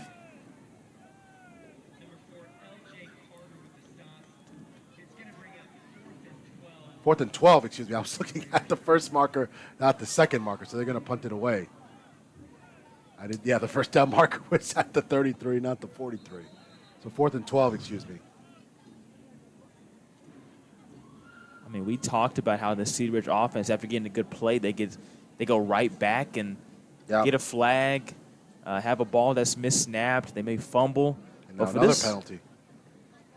Yeah, but for this Manor defense, got to give them credit, though, after giving up plays, keeping their heads still, in the right space and getting timely stops. So Hamilton, a punt. He's standing at his own 35. Gets into it, a nice high kick. And Prozer is going to call for a fair catch. And it's going to take a Cedar Ridge bounce inside the 10-yard line, down to about the 9. So a great punt of 41 yards, and it'll pin Manor back at their own 9-yard line. They have a 14-0 lead. 5:50 left to go in the first half. We're really moving here, Joseph. We'll keep it here for this drive. And, yeah, it's interception, fumble, interception, and then they force a punt. And in between a lot of those turnovers, we've just seen some penalties and some negative plays. So they just haven't been able to get anything going offensively, unfortunately. Very fortunate. It's a 14-0 game so far. You touched that on that a little bit earlier, but great punt right here by Will Hamilton, giving his defense some breathing room as Manor is stuck very deep in their own territory. Just give your offense the ball back. That is your defense's mentality right here. Petaway in the backfield, Guyton in motion. Petaway, takes a direct snap.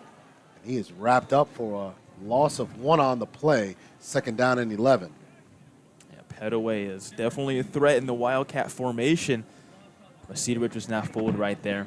They knew who would have the ball right there, deep in their own territory. So 2nd down.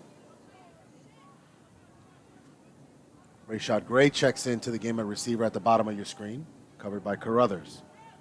Zardovitz throws it to the other side, caught by Jaden Buck, breaks a tackle, but not the second one, as he's back to the 9-yard line. No gain on the play. 3rd down and 10. Here's a situation now, Cedar Ridge. They can force a punt from the end zone and then, again, get a short field to maybe get a drive going here before the 3rd quarter, and they do get the ball to start the 3rd quarter. Yeah, if you do get a stop right here in the 3rd down, last time, remember, we saw that they didn't have a returner right there. So I'm guessing Cedar Ridge, if they have a stop on 3rd down, they might go for the block and the touchdown. But deep in their own territory, yeah. I think they've been looking at Cameron Huff, a couple of short punts, so they're just trying to, like you said, block it. Zardovich looks down the sideline for Jaden Buck. A little bit too long for the speedy receiver. That's been his number one target so far tonight. Incomplete, going to bring up 4th down and 10. Great stop for this for the Cedar Ridge defense, a 3-and-out. Crucial stop. You cannot allow them to move the chains after that great punt by Will Hamilton after Manor was stuck in their own territory. Big time stop right here. I'm anxious to see what they do right here in the special teams. If they're going to go after him, it looks like they're not going to have a return man once again. They're going to send the house here. And you also got to watch the snap situation here. Ball goes in the end zone. It's a safety or even a touchdown if they can get to it. Snap just gets it off. And this is actually a really good kick from Huff. They'll down it at the 40 as he was standing in his own end zone. So net 31-yard punt for Cameron Huff. Best field position we've seen in a long time for Cedar Ridge. They're going to start at the Manor 40-yard line. 4:23 left to go. Try to engineer a drive here. Make another stop. You get the ball to start the third quarter. So they're hanging around. This defense is keeping them in this ball game. Definitely keep them in this game so far, even though they're bend but not break. But for this Cedar Ridge offense, you gotta reward your defense. Let them get a breather here. Move the ball. Have a long, sustained drive. You cannot just let Manor get the ball back. And off to Andrew Johnson, trying to get past the first level. And they throw him forward to the 37-yard line. 3-yard pickup, 2nd down and 7. 3 carries, 22 yards for Andrew Johnson.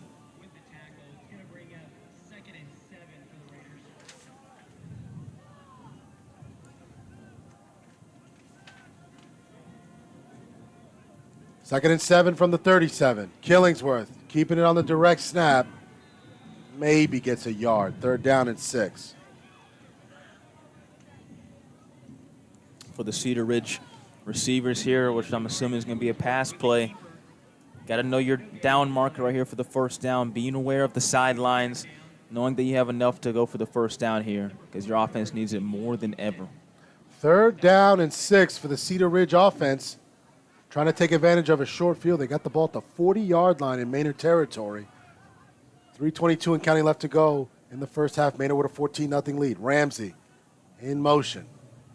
Killingsworth keeps it himself, and he cannot get away from Maxwell Osorigne with the tackle back at the line of scrimmage. A loss of 4 on the play. 4th down and 10.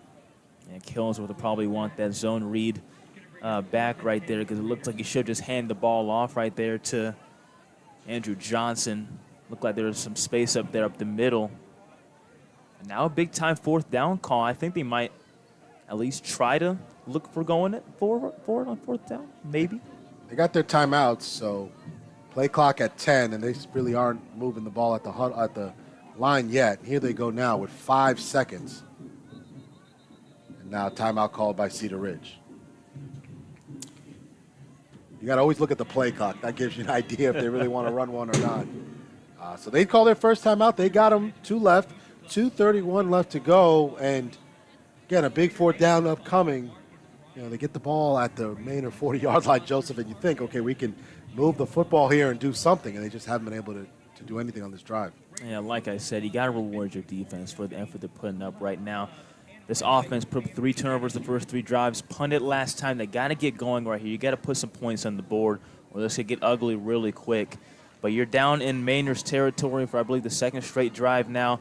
You've had a nice, good offensive drive the first 2 times, but it just got a little bit wasted because of poor communication between quarterback and center, and then some poor passes right that caused turnovers right by Israel Lawrence. So they're going to punt this one away and try to trust their defense and maybe go to the 3rd quarter. So back-to-back punts. 5 drives for Cedar Ridge. Interception, fumble, interception, punt, and another punt as Will Hamilton is standing at his own 40-yard line.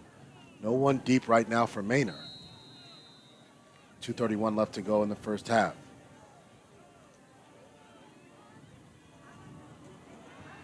Ball gets away from Hamilton. He is brought down at the 40-yard line. A 20-yard loss. 19-yard loss, excuse me. And now Manor will start the ball at the Cedar Ridge 41-yard line. With 2:26 left to go in the first half, up 14-0. And so far, it's been all Manor. Just bad snap right there by the long snapper. Dropped right there by the punter, Will Hamilton. And now it also, once again, puts your defense, who's played well pretty much almost the whole night, trying to keep your team in the game in a bad position. They've only given up 1 touchdown. I mean, you know, the other 7 came on a pick 6. First and 10 for Manor.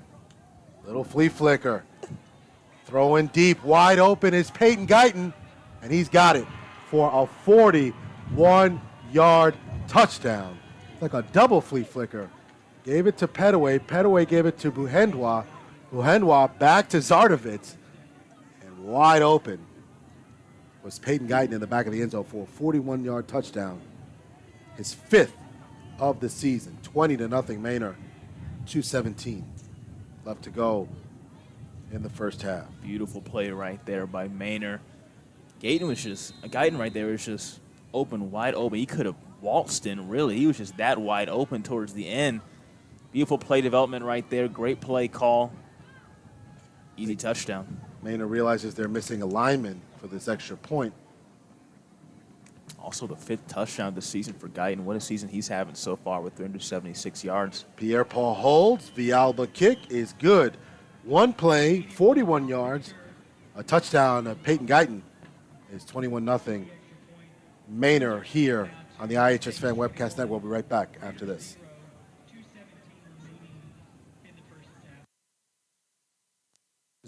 At Ideal Signs, they specialize in custom signage and large format digital printing in a variety of media. Their in-house design department can work with you to create custom artwork to your specifications. They'll work with you to conceptualize, design, and produce any custom projects or idea that you might have. Call 512-930-7446 or visit signsforsports.com. Ideal Signs, family owned and operated since 1969.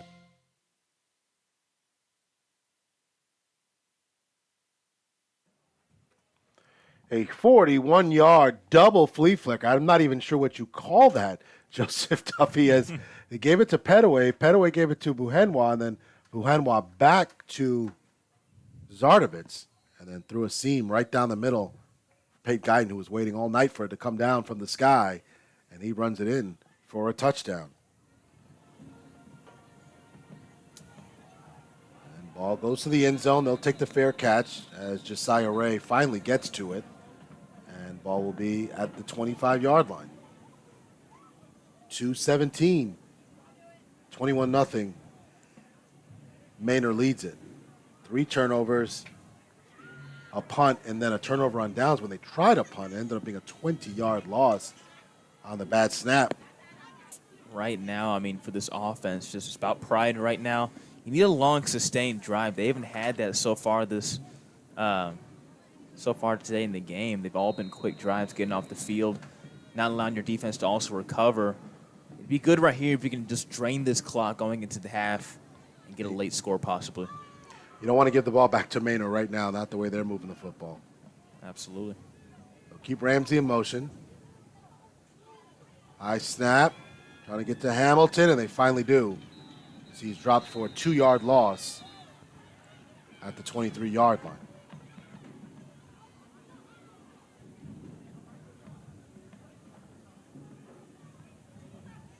Clock just under 2 minutes. 2nd down and 12 from the Raider 23-yard line.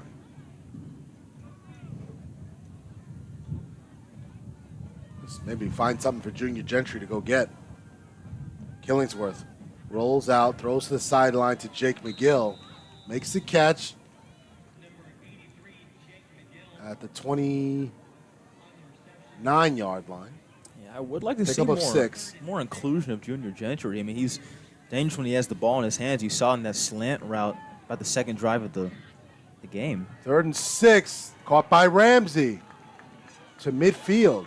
Jordan Ramsey gets his first catch of the night to the 29-yard line. A pickup of 20, 1st and 10.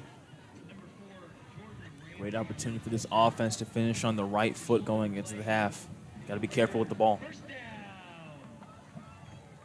To the sideline for an audible.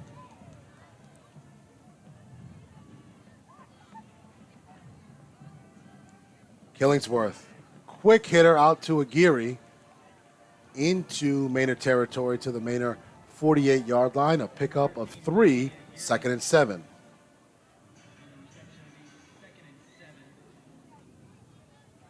This is what you want to see, Joseph. Quick, fast pace. Get this Manor defense on their toes, on their heels. Yeah, as this time is ticking, making sure you have recognition of that clock, getting the ball back into your offense's hands really quick. 50 seconds left to go. Throws, sideline, caught by Ramsey. First down to the 33-yard line. A pickup of 15. Nice throw and catch right there by Killingsworth and Ramsey. Clock stops. It'll start right now. 43 seconds. At the first down. Clock isn't running. It should be. Killingsworth on the direct snap to the 30-yard line. And now Sam Robinson will call a timeout. So a pickup of 3 for Jakari Killingsworth will set up a 2nd down and 7. 38 seconds left to go in the first half. Cedar Ridge driving, trying to get on the scoreboard before the third quarter. And remember, they get the opening kick to start. Best territory you've been in so far for this offense. But, yes, cashing in is the priority. You cannot allow for any more miscommunication, any more bad snaps, turnovers. You have a great opportunity to be right back in this game if you score to end the half and get the ball right back. And so, for this offense, they're rolling. They've had some success with the quick passes and the quick outs, so let's see if they stay with that. That is should be the 2nd timeout called by Sam Robinson, so he has 1 in his pocket. Again, if you're the Cedar Ridge receivers, you got to know we are on the field. If you're near the sidelines and you're getting a little bit of pursuit, you got to go out of bounds here. Ball is at the 31-yard line of Manor. 2nd down and 8. Ramsey in motion. And there was a jump from Manor, and then that caused movement from Cedar Ridge. Let's see if it's a neutral zone. They're conversing right now to figure it out. Offsides, Manor. So 5 more yards. We'll put the ball down at the Manor 27-yard line. Set up a 2nd down and 3. Yeah, that's the right call right 38 there. seconds. Yeah, both Manor defenders jumped. Yeah. And then you had the left guard, Nick Ganster, move a little bit. So here we go. 2nd and 3. Killingsworth steps up, throws in the middle of the field. Ball's caught by Jake McGill and a flag. That flag flew about 30 yards in the air. So the ball is completed to Aguirre at the 11-yard line. It's a 15-yard pickup. Let's see what the penalty is, and it's a holding penalty on Cedar Ridge, pushing back 10 yards. Again, just the story of the season so far. Another costly penalty after a huge gain right there that would set them up in the red zone. So now you got 2nd and 13. They'll do it again from the 36-yard line. 33 seconds left to go in the first half. Manor with a 14-0 lead. Big district game for both teams. Manor trying to stay in the playoff hunt. Cedar Ridge trying to keep their very slim hopes alive. Killingsworth under pressure. Lobs one. Incomplete, looking for Ramsey at the sideline. 18 seconds left to go. Manor 1-2 in district so far. Cedar Ridge 0-3. Manor trying to even up and then go on a run for the final 3. For this Ridge offense, you got to make sure you don't take a sack right here if you're Killingsworth to run out that clock, but also not take you out of field goal territory if you do want to go for some late points to end the half. 34-yard line, Killingsworth. Steps up, throws one on the sideline. Aguirre makes the catch at the 10, at the 5. Tackled inside the 5-yard line at the 2. And they got to hurry up to the line of scrimmage because he's got the first down. They thought he got out of bounds, but he didn't. It looks like Cedar Ridge will snap it. What a play to get Aguirre down. I think Sam Robinson is going to call a timeout. And he does. Sam Robinson takes his final timeout. And every time the Cedar Ridge offense is against the wall, they make a big play. Yeah. Aguirre down the sideline for 25. almost got in. He was chased down by Dante Carter. Goes right back to that play right there by Killingsworth because he was cool, calm, and collected right there. Didn't get a little bit stressed right there, even though he had pressure a little bit in his face. Finds an open receiver down the sideline, lets him do the rest. But right here, you're down the red zone. This is the farthest you've been so far as an offensive unit today. Cannot take a sack. It's obviously going to be a pass opportunity because it doesn't look like they have any more timeouts remaining. So, yeah, you want to keep Johnson in there as an extra blocker, hopefully, because you said if you run it and you don't get it in, that's the first half. 7 seconds left to go. Ball is at the Manor 2-yard line. Cedar Ridge trying to get on the board before the half. They get the ball to start the third quarter as well. So looking for a 2-for-1 situation here at Dragon Stadium. If you get the ball out quickly, you can likely have 2 plays maximum here. But you cannot hold on to this ball and cannot take a sack here for Killingsworth.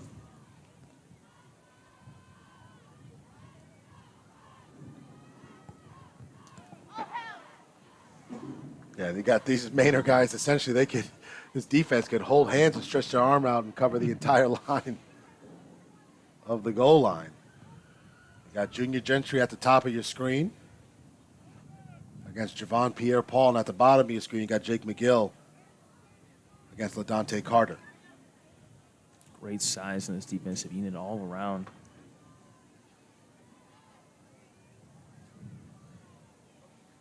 I don't know what's taking so long right now. I guess they're trying to fix the clock. Now, it says 17 seconds. Should be 8 seconds. And it's actually 10 seconds. So they'll say it's 10 seconds, and we finally got it set up. I'm not sure that whose delay does that benefit. The Manor defense to catch a breath or Cedar Ridge to look at this defensive line. Killingsworth steps in the pocket, throws in the corner of the end zone, and it's caught for a touchdown. Jordan Ramsey with the 2-yard touchdown puts Manor on the board, 21-6 with 5 seconds left to go.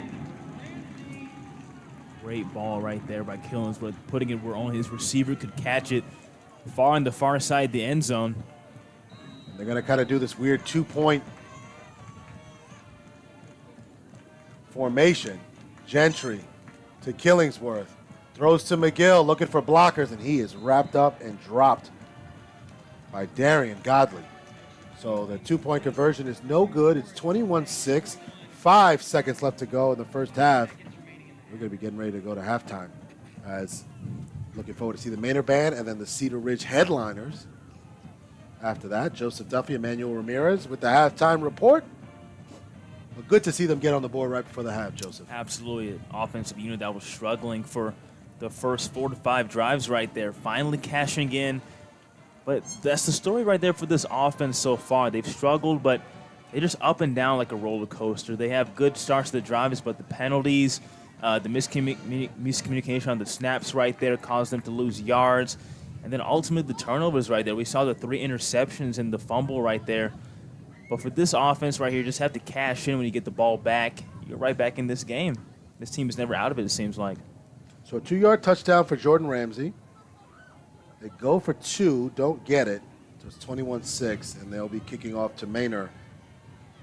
Will probably just take a down once they get the ball. And we'll go into halftime. We'll see, though.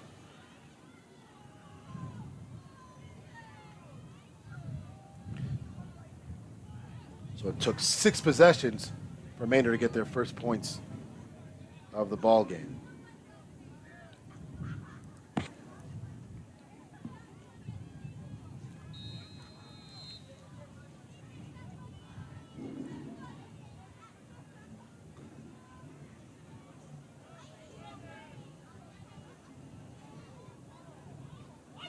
Here's Hamilton from the 40. Kick gets away, and it's picked up by Cedar Ridge. And they have a chance for a little Hail Mary situation as everybody's fighting for it at the bottom of the pile. They kicked it right to Amarion Douglas, and the ball popped right out of his hands. And Cedar Ridge has a football at the 46-yard line with 3 seconds, a chance for a Hail Mary. Marion Douglas just was not ready for that ball right there. I actually liked that call right there. I don't know if it was intentional for the onside. I don't know if it was going to be a squib kick and Marion was just in the way. But anyways, it goes to Cedar Ridge's way and have a chance right here for a final play, possibly go deep for another score. We talked 2 for 1. Let's talk 3 for 1. So the ball is at the 46-yard line of Manor. Onside kick successful for Cedar Ridge, and Will Hamilton, who's still getting a bunch of high fives and helmet slaps on the Raiders sideline. Sam Robinson and the offense trying to draw up one special play, and they've been effective with the pass game, and that's what he told us this week. We got to get our pass game going, which is eventually going to open up our run. They've had some nice passes to the sideline, some nice passes to the middle.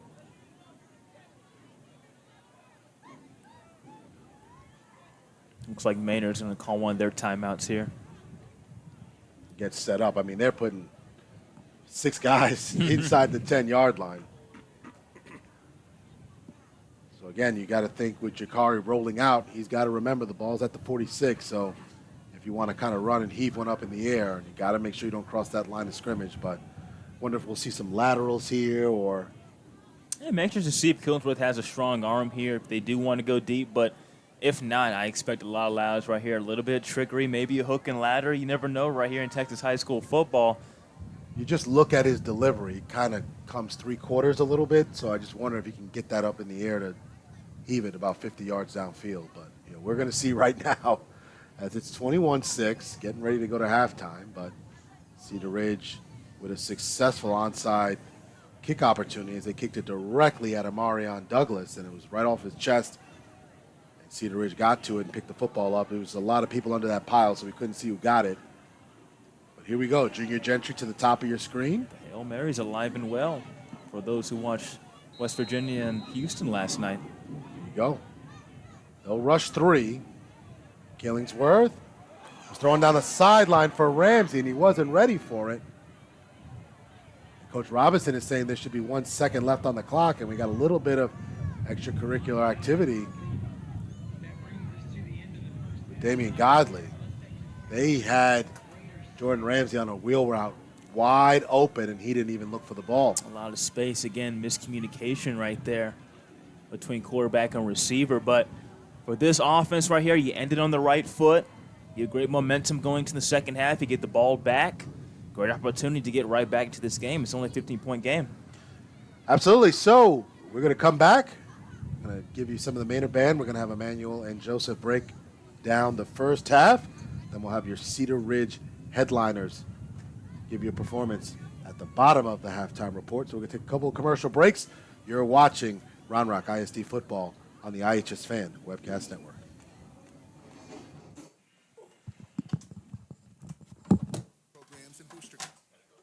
In Cedar Park, Round Rock, Georgetown, both North and South Austin, and our newest store serving Pflugerville and Hutto. Bush's serves the Texas standard in real hand-battered fried chicken and crispy tenders, tasty rolls, and that famous Bush's sweet tea. Bush's Chicken, proud supporter of area schools, athletic programs, and booster clubs. The Texas standard, Bush's Chicken. It's good, good, good.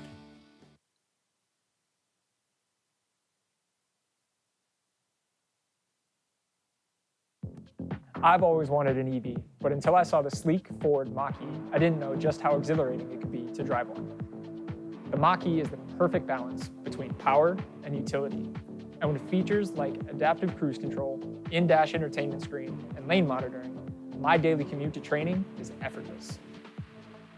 If you're looking to make the move to the Mach-E, visit Covert Ford in Austin, where you'll become part of the family. covertford.com.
Longtime McNeil parent Brian Kerman is a realtor who works for RE/MAX Capital City.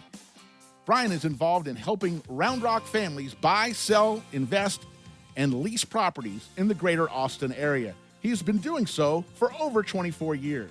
As a thank you to the community, he will be honored to donate $1,000 to your favorite booster club or other 501c3 if you use him and you close on a property.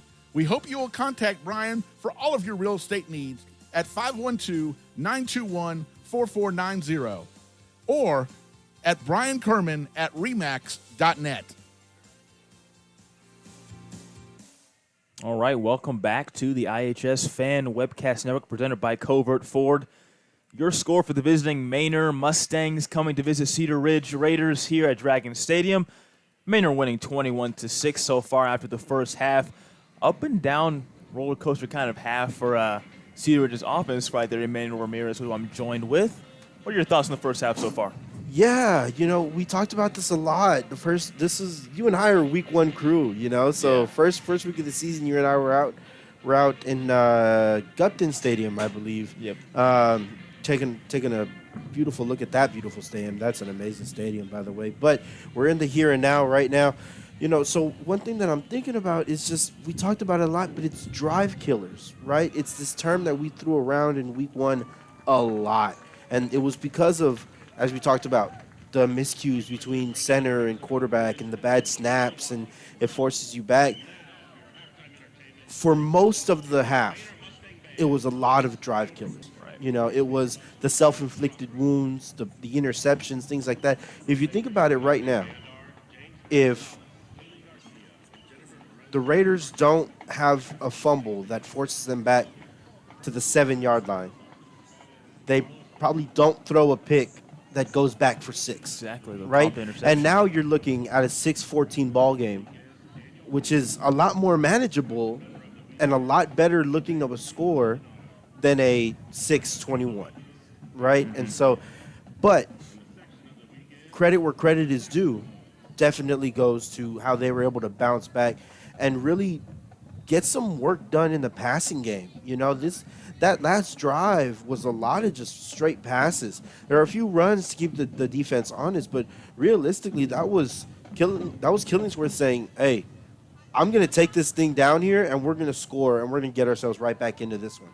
Yeah, so going back to that final drive right there, the first points that Cedar Ridge could score right there, how important was that drive right there to make sure they were not shut out going into the second half and receiving the ball in the start of the second half? Right, yeah, no, that's huge because you're able to say, listen, the first, however many minutes there was of that half, the first couple of those, forget about them. What did we do right? What did we do correct? How are we getting these yards? I think that's something important to talk about while you're in the locker room during halftime. It's important to say, hey, listen, we're doing a lot of great things right now. We're making a lot of great progress. How are we doing it? Let's do it some more. And I think it is going to be the quick hitters of Killingsworth, for the 5 yards, the rollouts for 8, whatever it is, because it forces the defense to kind of suck up a little bit because they don't want to give up those yards because you keep nickel and diming them, soon enough you're, again, maybe at the 10, 15-yard line, and you've got a real shot to score again and get yourself even closer into this game and taking it over. So it's huge to know that you're able to do something real well, and now you've got the ball again, and you say, hey, let's go do it again, Yeah, so for this defense of Cedar Ridge, they've been actually playing the run pretty well. Titus Petaway, who came into this game with 1,165 yards, so far as a touchdown tonight, but they've been playing the run pretty well so far this night.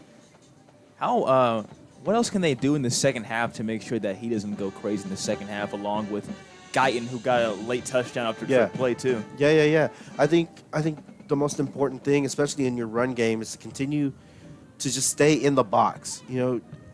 As difficult as it is, and I know as banged up as you are, right? You gotta live with one or the other.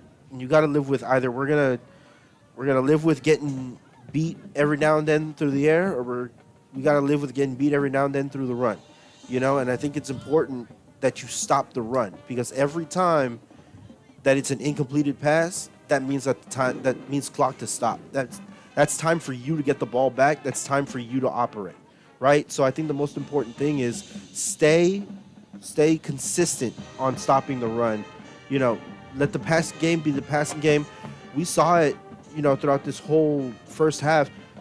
There was some balls that were missed that could have easily gone for, another 6 points, if not 50-yard bombs, that would have set them up in scoring position. So for right now, I do think the biggest thing is to say, continue to stop the run, continue to load the box, and make them beat you on the outside. Yeah, this is still very much any man's ball game. We've seen this Cedar Ridge team come back from a 19-point deficit in the fourth quarter. So any man's ball game, they're going to get this ball back to start the second half. Let's see if we can see what's going on around the district so far in the area. So far, Vandergrift leading 45-3 in the first half, after the first half.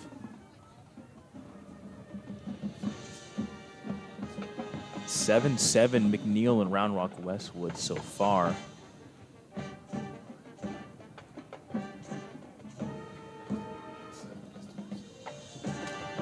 Stony Point leading against Vista Ridge 7-0 so far. So all these teams very much trying to vie for the 3 and 4 playoff spots in this district, which is very top heavy. We invite you to join us for our second half here. Joseph Duffy here alongside Emmanuel Ramirez. Please stay with us for this second half. We will display with you the marching band for Cedar Ridge. Stay with us as we go here to commercial break on the iHSFAN Webcast Network presented by Covert Ford.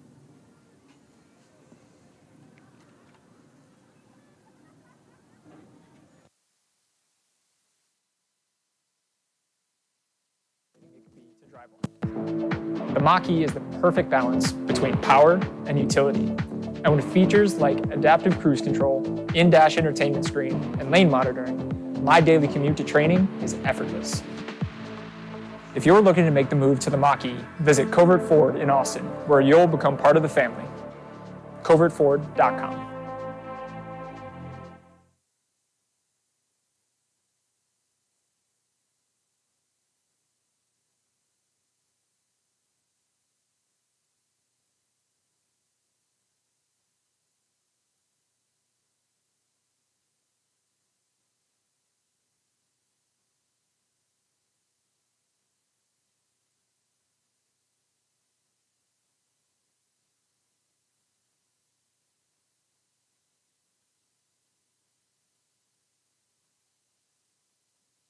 If you're looking for a special medical spa to bring out the beauty that's in you, come visit us at Ginger Allure Med Spa. At Ginger Allure, we treat our staff and patients like family. We're here to embrace, enhance, and showcase your natural beauty with a full range of services such as injectables, laser treatments, permanent makeup, microblading, and more. We provide free consultations for all of our services to answer any of your questions. Visit us online at gingerallure.com or give us a call at 512-709-0161. Ginger Allure Med Spa, the classic approach to a new you.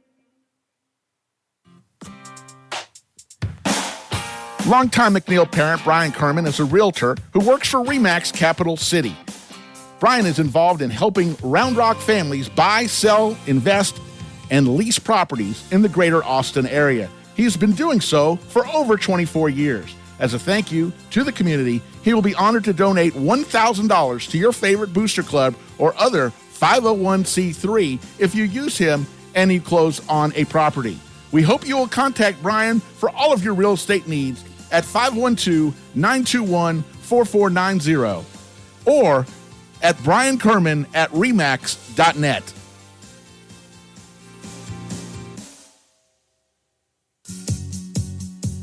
Visit Maze Street Boutique in Round Rock for all your shopping needs. Whether you're looking for a special gift or that perfect outfit that everyone will love, we have you covered. Come visit us in store or shop us online at mazestreet.com. We appreciate your business and thank you for shopping local.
All right, ladies and gentlemen, get ready for your Cedar Ridge headliners here on the halftime show.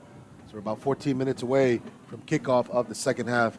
Your Cedar Ridge Raiders will receive the opening kickoff down 21-6. Here are the Cedar Ridge headliners.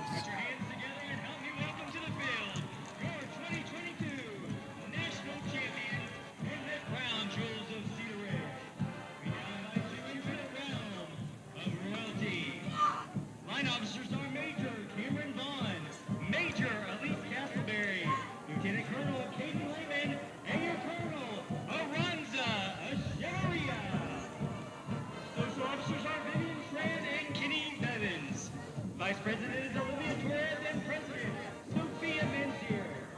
Girls Leader of the Week is Riley Phillips, and your Officer's Choice is Lorelei Rodriguez.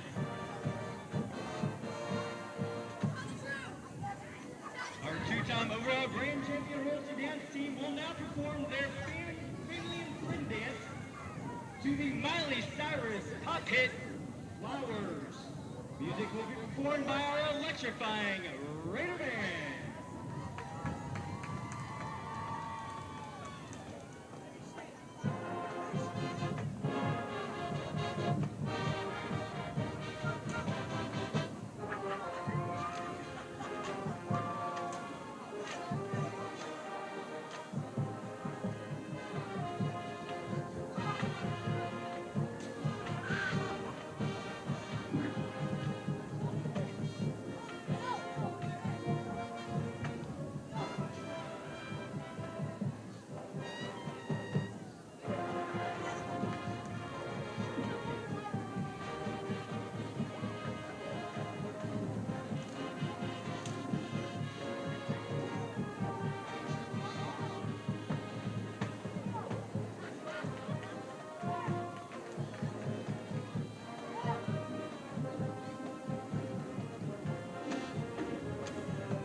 Our Cedar Ridge Royalty Dance team is directed by Stevie McCall and Amanda Lowen.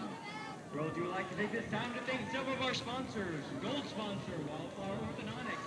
Silver sponsors, Round Rock Vision, Family Eye Care, Greater Austin Dance Academy, Pure Bar of Round Rock, located on Gaddis School, and the Exhilarate family. Bronze sponsors, More Clean Texas, Premier Street Sweeping, Commercial and Residential Maintenance Company, and Realtor, Kevin Soga with David Brodsky Properties. Tonight we would like to recognize members of the senior class of 2024 with the Cedar Ridge Raider Band, Color Guard, Choir, and the Nobility and Royalty Dance teams. All students are escorted by the family members and friends who have helped them be successful in their endeavors. These students have put in countless hours of practice, community service, and hard work for the betterment of themselves and their organizations. Thank you for all you do and have done for your organizations. We hope you have a successful and purpose-filled senior year. Band and Color Guard seniors, drum major and four-year member of the clarinet section, Reese Abobo. Four-year member of the saxophone and oboe section, Melanie Blanco. Four-year member of the trombone section and quartermaster, John Brown. Four-year member of front ensemble, Christopher Chavez. Four-year member of the trumpet section, Cade Clark.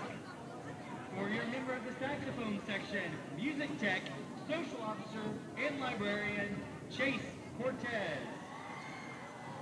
Four-year member of the tuba section, music tech, social officer, and quartermaster, Mason Cortez. Four-year member of the bass clarinet section, band librarian, and social media team, Maisie Dean. Four-year member of the clarinet section, music tech and visual tech, Katie Espinoza. Four-year member of the tenor section leader, Mohammed Fazalpour. Four-year member of the mellophone section, music and visual tech and social officer, Charlie Fenton. Four-year member of the flute section, quartermaster and uniform crew, Alyssa Gonzalez. Four-year member of the trumpet section, Zach Grant. Three-year member of the color guard, Hadley Hildebrand. Four-year member of the color guard and squad leader, Janasia Hodge Moore.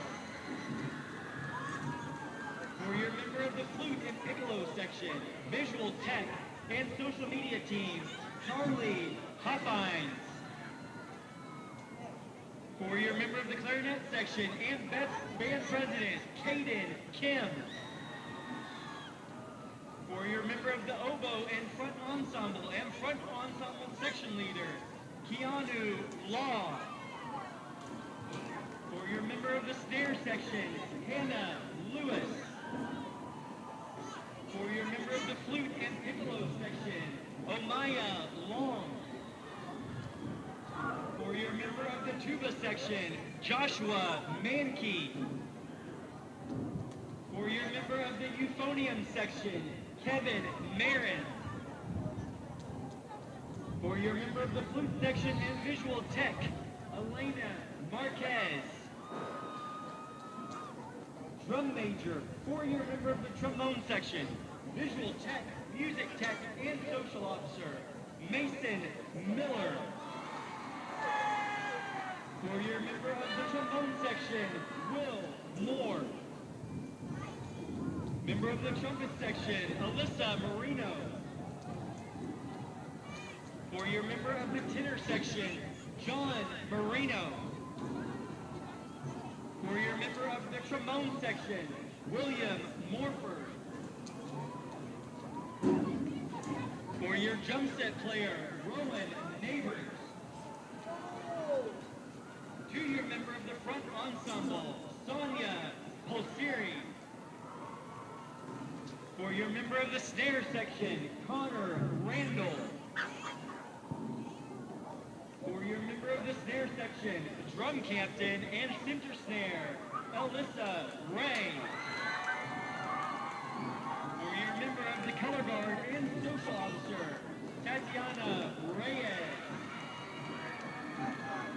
Four-year member of the saxophone section and social officer, Fernando Riviera. Four-year member of the bass clarinet section and quartermaster, Aaron Robinson. Three-year member of the color guard and color guard captain, Chris Rodriguez. Four-year member of the trombone section, Orion Sanchez. Four-year member of the bass clarinet section, visual tech and social media team, Sajay Sanchez. Four-year member of the color guard and color guard captain and fourth-year alto and chorale, Isabella Senegal.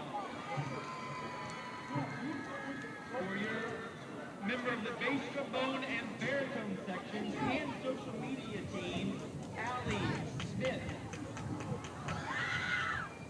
Three-year member of color guard and squad leader, Kiara Torres. Four-year member of the trumpet and mellophone sections, Diego Villanueva. Choir seniors, Samantha Molina, fourth-year alto in chorale. Michael Rinker, first-year bass in chorale. Abigail Russell, fourth-year soprano in chorale and headliners and president of Choir Council. Nobility Dance Team seniors, Nella Beecher, second-year nobility member and leader. Kendall Jacob Meyer, first-year nobility member. Mac Kelly, second year nobility member. Andrea Macias, second year nobility member. Karen Maratho, second year nobility member. Sai Patel, first year nobility member. Alyssa Sexton, third year nobility member and leader.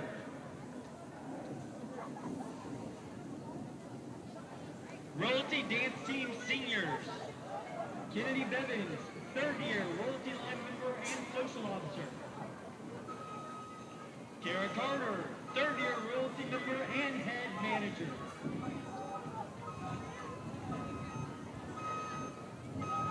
Elise Castleberry, third year royalty line member, royalty major, third jazz and hip hop company member, and Anqua leader. Azalea Chapman, third year royalty line member. Aranza Echeverria, third year royalty line member, second jazz and hip hop company, and Colonel. Eleni Gerodimos, third year royalty manager. Alyssa King, third year royalty line member and second year jazz and hip hop company member. Sophia Manzer, third year royalty line member, second year jazz and hip hop company member and social officer president. Mia O'Neill, third year royalty line member and first year jazz company member. Riley Phillips, third year royalty line member. Lorelai Rodriguez, 2-year nobility member, first year royalty line member. Olivia Torres, third year royalty line member and social vice president. Vivian Tran, third year royalty line member, second year hip hop company member and social officer. Cameron Vaughn, third year royalty line member, second year jazz and hip hop company member and major. Olivia Wharton, first year royalty line member. Congratulations to our seniors for the class of 2024.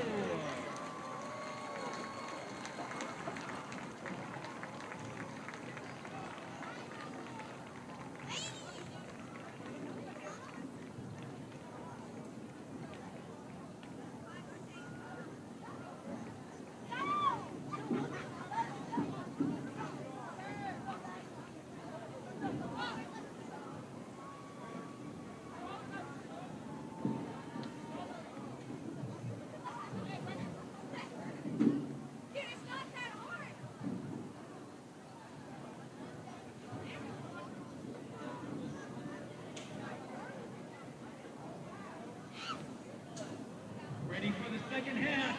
Let's hear it for our Cedar Ridge Raiders!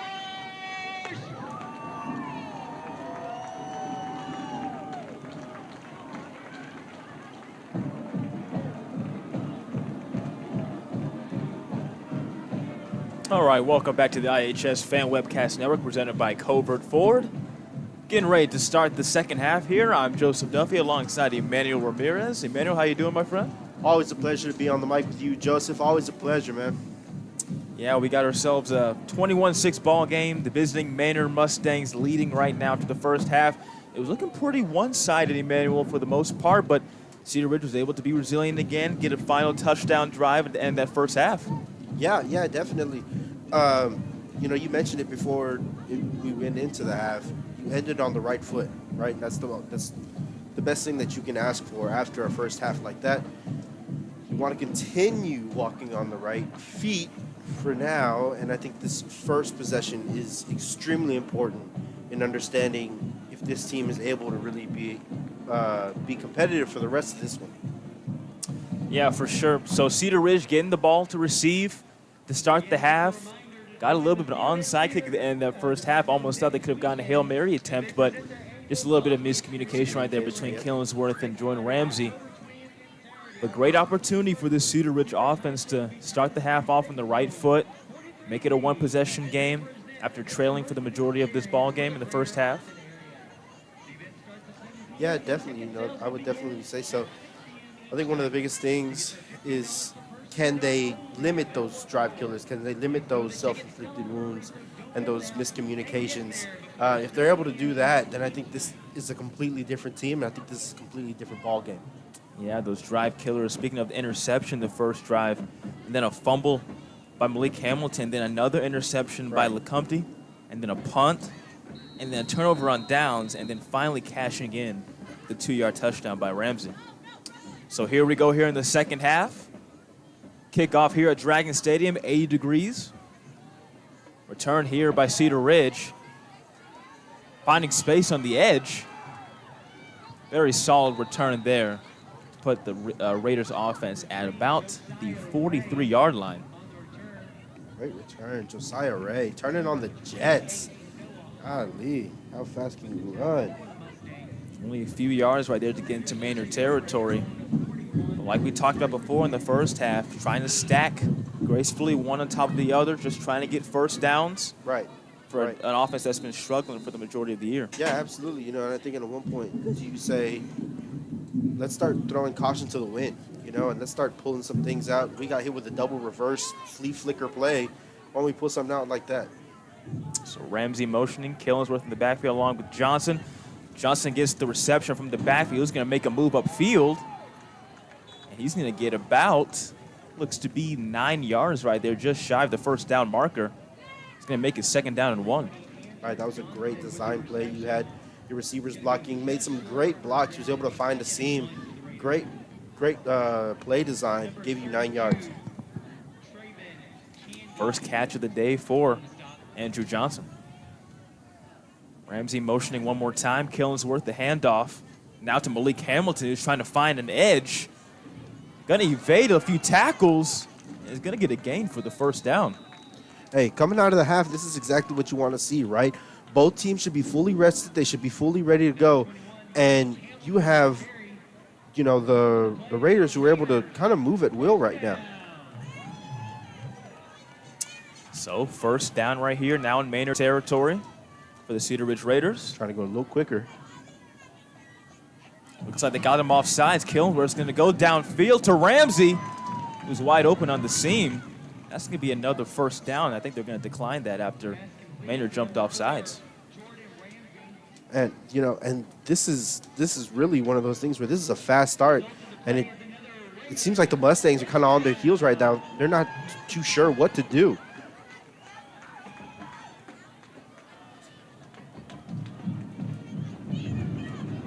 So another first down here. Once again, trying to the go Raiders. fast. Killingsworth trying to surge, going to escape the pocket, going to fire down to the sidelines. He's going to find Jake McGill. He's going to try for a first down. Did he get there? I think he did. Great job by McGill getting down there, making a great all-hands catch, and then scrambling for the first down. Again, Killingsworth cool, calm, and collected right there, trying to escape that pocket. Now in the red zone. This offense is starting to stack one on top of the other here. Killingsworth going to Gentry. He hasn't got as many targets as you thought he would today, but that's going to be another first down here, now deep in Manor territory. Listen, you don't have your number one receiver in Reese Brooks. You got to find something else to do, and Junior Gentry is a very nice option to have at a number 2. Great size. He's able to go get it, and he made a great play there, snacking the ball out of the air, tucking it in, not letting it go anywhere. Still working very fast here. Ramsey motioning, sputtering a few times. Killingsworth is going to fire to Ramsey again, the flats. Not going to be any gain there, though, as he goes out of bounds. 2nd and goal. That's a tough one. We're in goal to goal right now, so there's no opportunity to get another first down. This is it. You got to get your 4 plays to get in the end zone.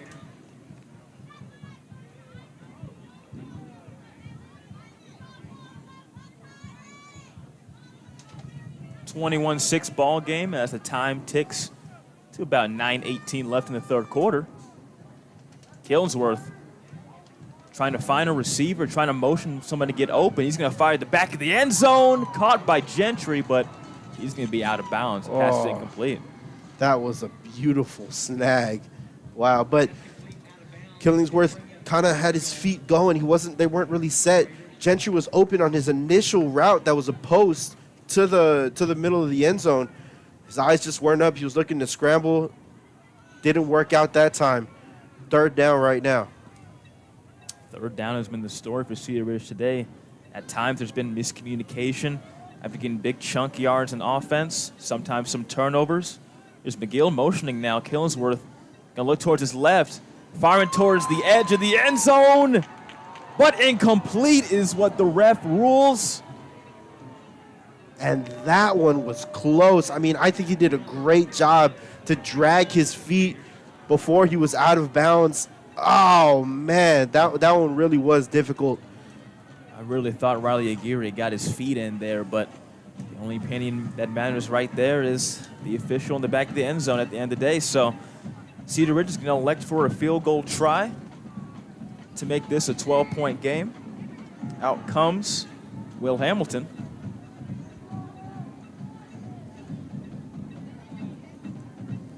The left-footed kicker knocks it up and through.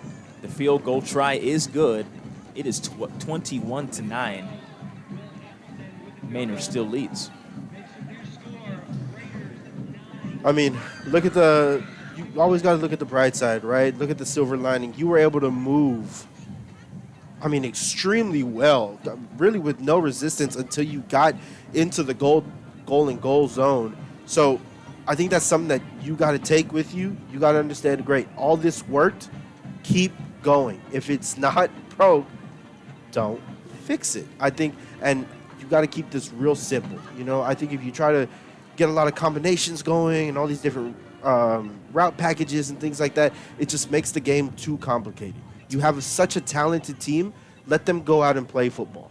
Yeah, like you said right there, the majority of those plays right there were passing too. So this team right here, that the run game has actually been their best strength so far. They haven't been as good right there with the pass, but they were moving down there with good rhythm as they got in the red zone. So Manor about to get their first possession of the second half. Will Hamilton to kick off. He looks Poser and angled Guyton down in receiving territory to get this ball. A little bit of a pooch kick.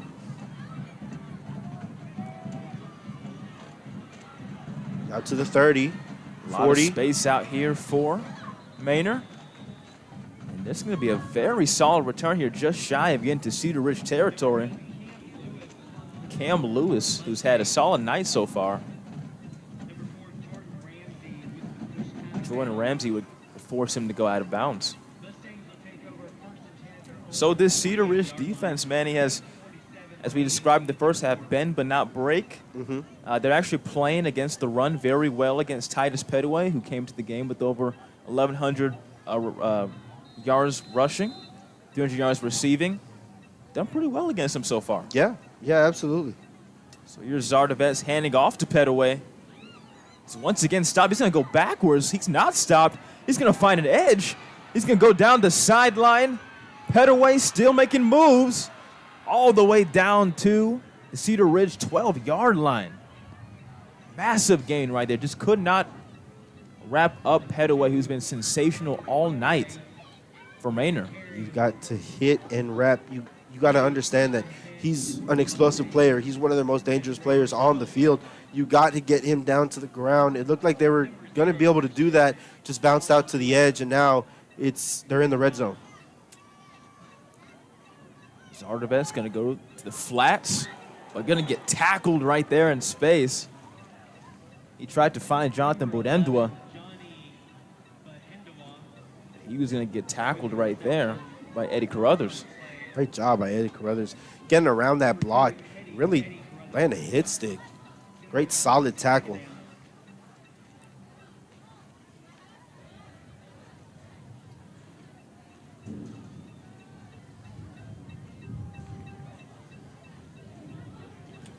So second and goal here for the Manor Mustangs. Zardevet's going to keep this one. Going to go for the slant route off the RPO, incomplete. Great job by the defense. Holding strong right now.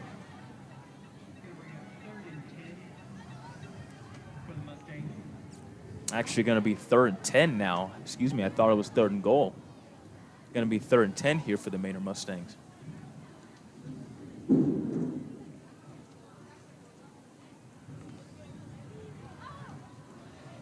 Cam Lewis, Jonathan Bedendua lined up outside for Manor. Zardabets now empty formation. He just misses Peyton Guyton right there on the drag route. It's going to be 4th down. That right there is literally the epitome of bend but don't break. I mean, you give up a huge run on what I believe was the first play of the drive. Right. You get pushed all the way into the red zone. They're just outside the 10-yard line, and you hold them. You hold them to literally 0 yards of gain and force them to kick a field goal. Yeah, so here comes Victor Villalba to see if he can now cash in a field goal try for Manor. High snap. Villalba's kick is good as well. So 24-9, your new score here at Dragon Stadium. Manor still leading. Both teams get a field goal in their first drives of the ball game. So like you said, Emmanuel, like Right.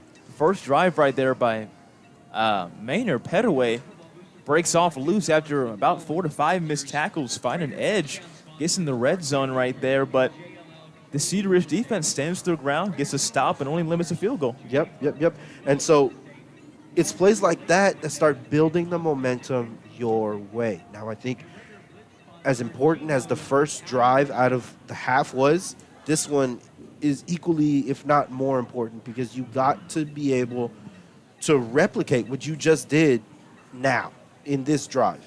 But you got to get 6. Crucial drive right here for the Cedar Ridge offense, trying to cash in after just being stopped a little bit short on what was a very nice rhythm drive to start the second half. Victor Villalba is going to kick this one off again. Going to squib it.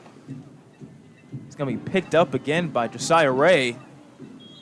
He's going to kind of lose his footing right there. It's going to be Cedar Ridge ball at about the 32-yard line. Turf Monster got him. He found a seam, and he wanted to hit that so fast, but Turf Monster just reached up, grabbed his shoelaces, pulled him down.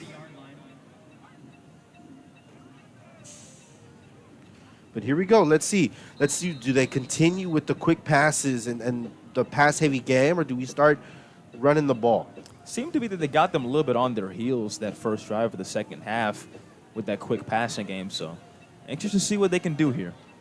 Malik Hamilton, the backfield once again for Cedar Ridge. It's going to be a quarterback draw here for Killingsworth. He's only going to get about 4 yards. Solid gain, though. Absolutely. That was one of those definitely testing the offense, or testing the defense. See how they react to the pass. Riley Aguirre checks in for Cedar Ridge's offense.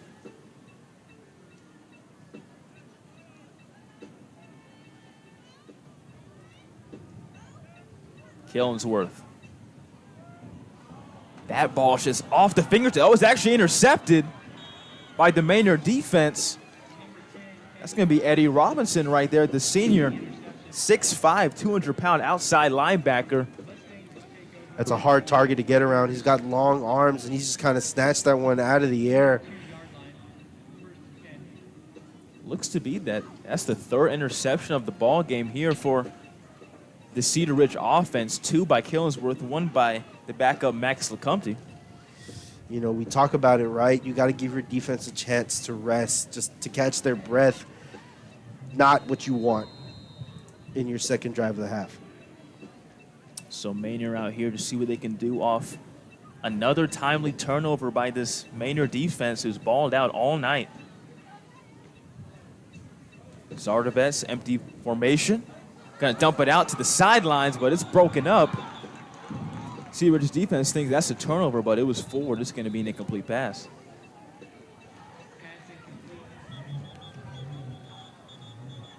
Looks like we have a banged-up Mustang right there. Number 0, Peyton Guyton, took a big hit from that defense. 24-9 still your score as we approach about the halfway mark in this ball game But in the third quarter. Thankfully, Peyton's able to get back up, walk off on his own accord. Looks like it could have just been a little loss of wind situation. So it's going to be 2nd down and 10 here for the Manor offense in Cedar Ridge territory at about the Cedar Ridge 42.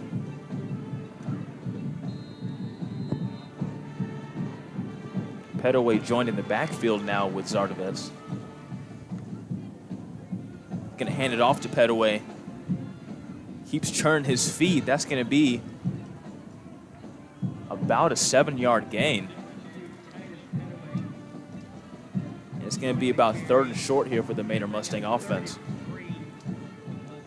The Cedar Ridge defense has been good on 3rd down past few drives.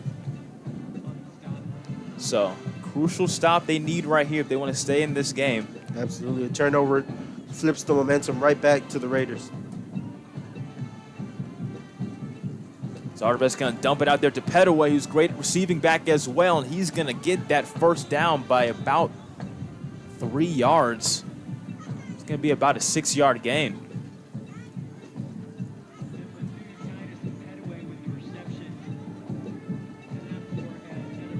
Number 40, David Krause, standing his ground, taking a big shot, but delivering one as well.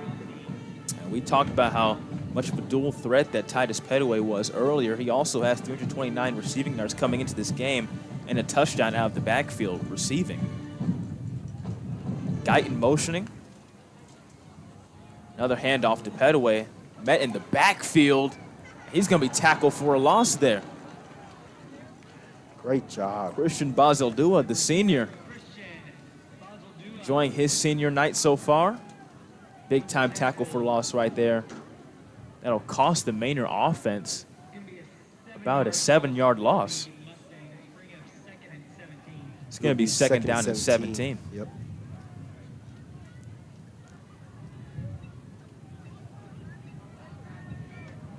Full receiver set here for Manor.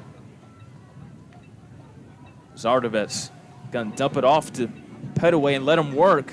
He's got daylight, but not enough. Going to be about a 6-yard gain. It's going to set up about 3rd and 13 for this offense.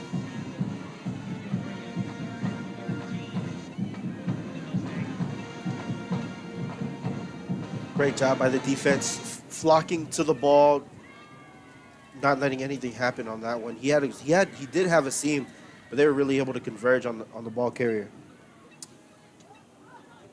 Approaching about the 4:20 mark here left in this 3rd quarter. Manor still leading 24-9. 3rd down and 13 at the Cedar Ridge 33-yard line. Blitz incoming. Zardavets pressured. Got to find space and just take a slide and go down.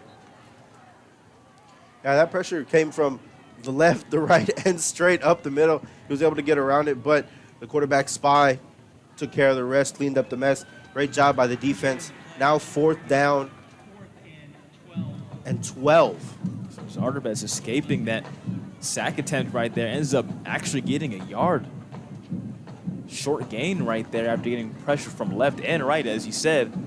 They're going to stay in the field, though, momentarily on 4th and 12. Very important not to jump on this hard count. Zardavets. Not much pressure that time. It's going to go downfield. Broken up by Davon Crank in the end zone. Big time turnover on downs right there for the Cedar Ridge defense. They're stacking good defensive drives on another. And the Raiders have some good field position to start off with, and the momentum is starting to flip. But it's extremely important for 2 things to happen on this drive. 1, the offense needs to get points. 2, they need to have a long, sustained drive to be able to give your defense some rest so that they can continue to come out here and do what they do best. And this defense hasn't had much rest. So now Cedar Ridge's offense with 3:24 left in the third quarter. Killingsworth, two-back set in the backfield. He's going to hand off here. Actually, he's going to keep it for about a 1-yard gain. Almost looked like Andrew Johnson got the handoff going to the right, but Killingsworth kept it off the option play. Man, he really had a seam there with Jordan Ramsey not able to pick up that block on the edge. Look for them to come back to that one.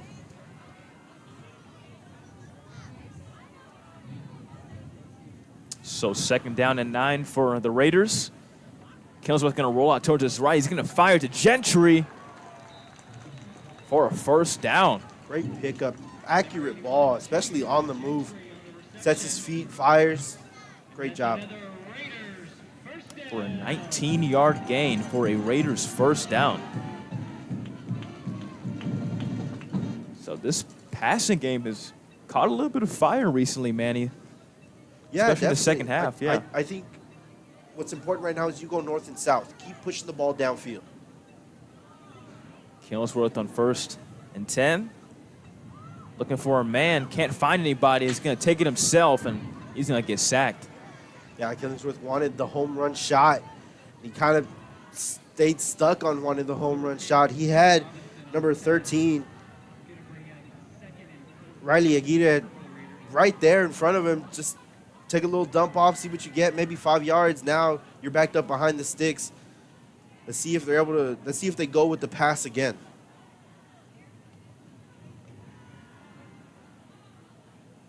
Ramsey and Aguirre are going to switch sides here in the slot. Ramsey motioning. Killingsworth going to dump it off to Andrew Johnson, his 2nd catch of the night. Good for about a 3-yard gain, or about a 4-yard gain, actually. Goes out of bounds. It's 1 yard in front of the sticks. Now we're facing a 3rd and 9, I believe.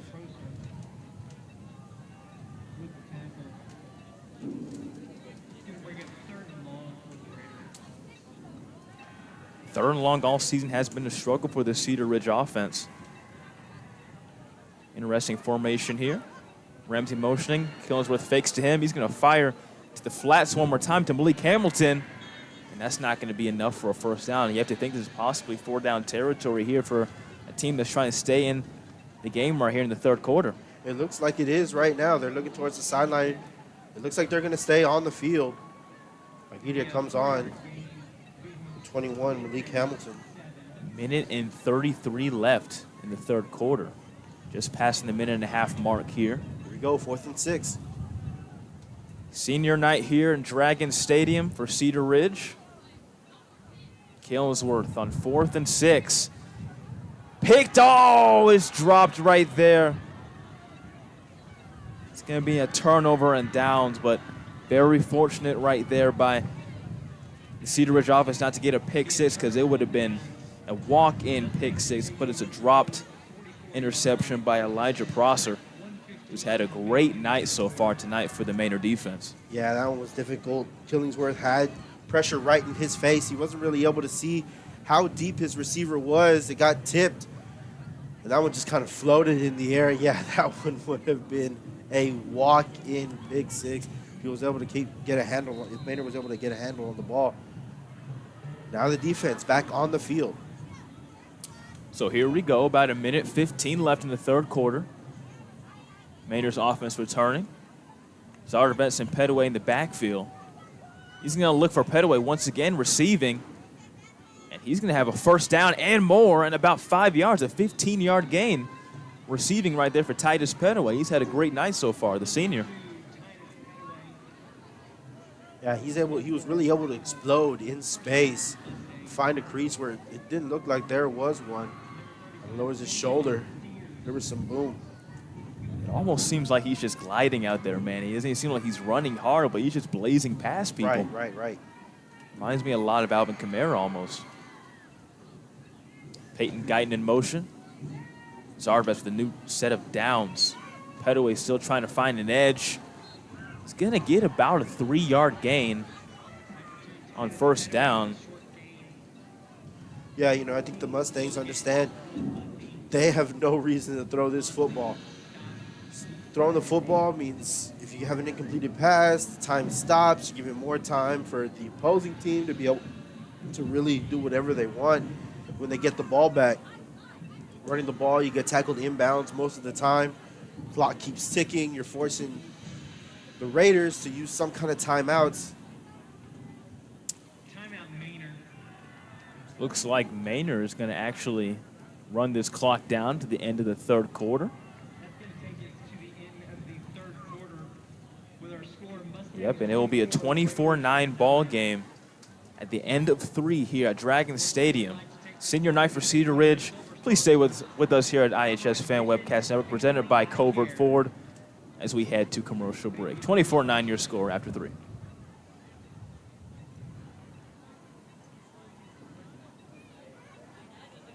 Raider Football Booster Club would also like to thank several of their sponsors.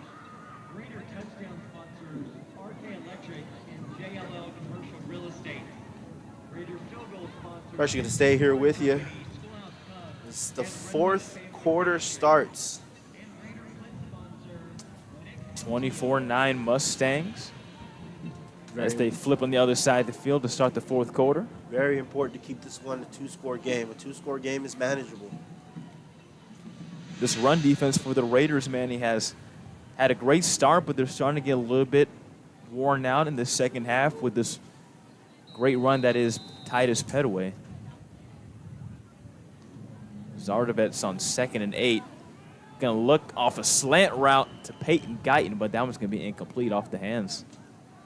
Robinson slid in for that one. Looks like he was trying to get a sliding ESPN top 10 highlight pick. Not able to come up with that one. Need to talk about how tough this Baron Robinson kid is. Of course, the son of Coach Sam Robinson of Cedar Ridge, playing with the club on his hand. Hey, it's senior year, and I'm more than sure he told his dad, "You're going to have to drag me off this field if you don't want me to play tonight." 3rd and 8 here for the Manor Mustangs.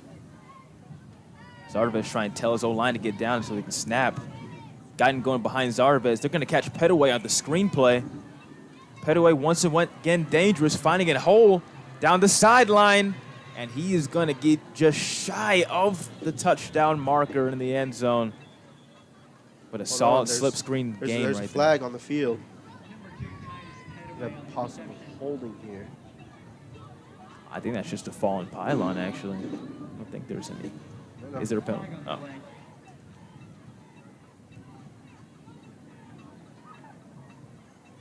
Looks like maybe a legal blindside block right there by Manor, and that's going to cost them right there. We could have put them in the red zone. Oof. It's going to be a big-time 3rd and long here, backing up 10 yards.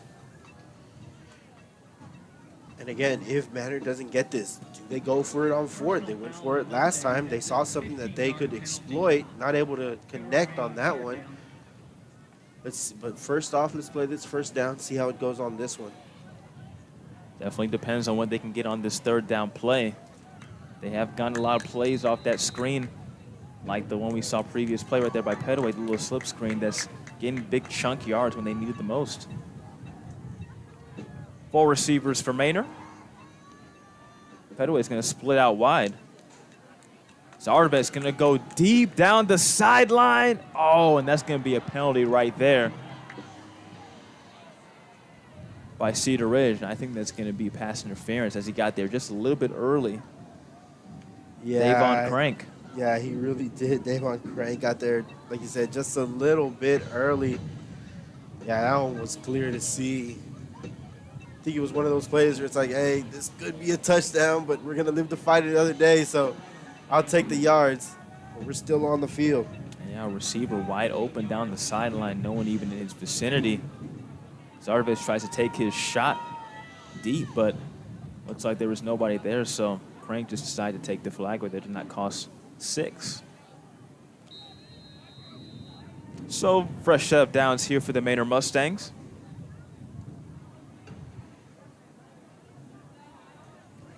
Cam Lewis has had actually a quiet night so far, but he's been one of the most underrated weapons here on this Mustang offense. Zardes going to hand off to Petaway once more.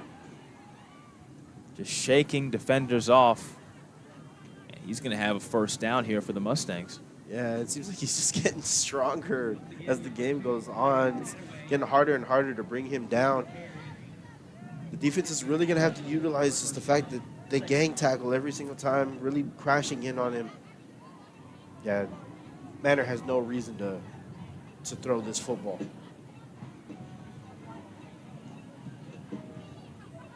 Jackson Newsy checking in right here on the defensive line. Second down and about, actually short here. I thought he got the first down the previous play, but they ruled him just about short, so it's going to be a 2nd and 1 play here for Manor. Petaway getting another handoff here. Still going, and he is going to waltz in for another Manor touchdown. It's 30-9. Yeah, we talked about how he looks like he's just gliding, right? That was exactly what we saw there. Just kind of cut to the left, cut to the right, jump cut again to the left, and then finally put his foot in the ground, go off to the right side, able to find a seam for another 6 points. Man, this one is now 30-9. So Villalba here for the extra point. Low snap, bobbled.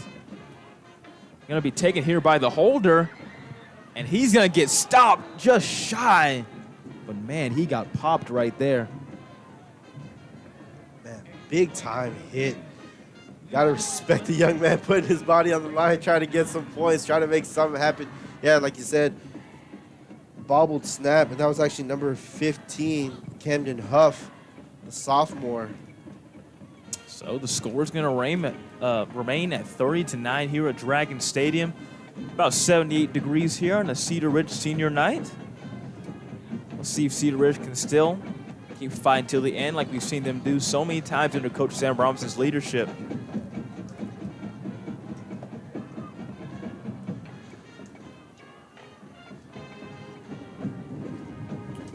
About 10 minutes and 38 seconds remaining in this contest tonight.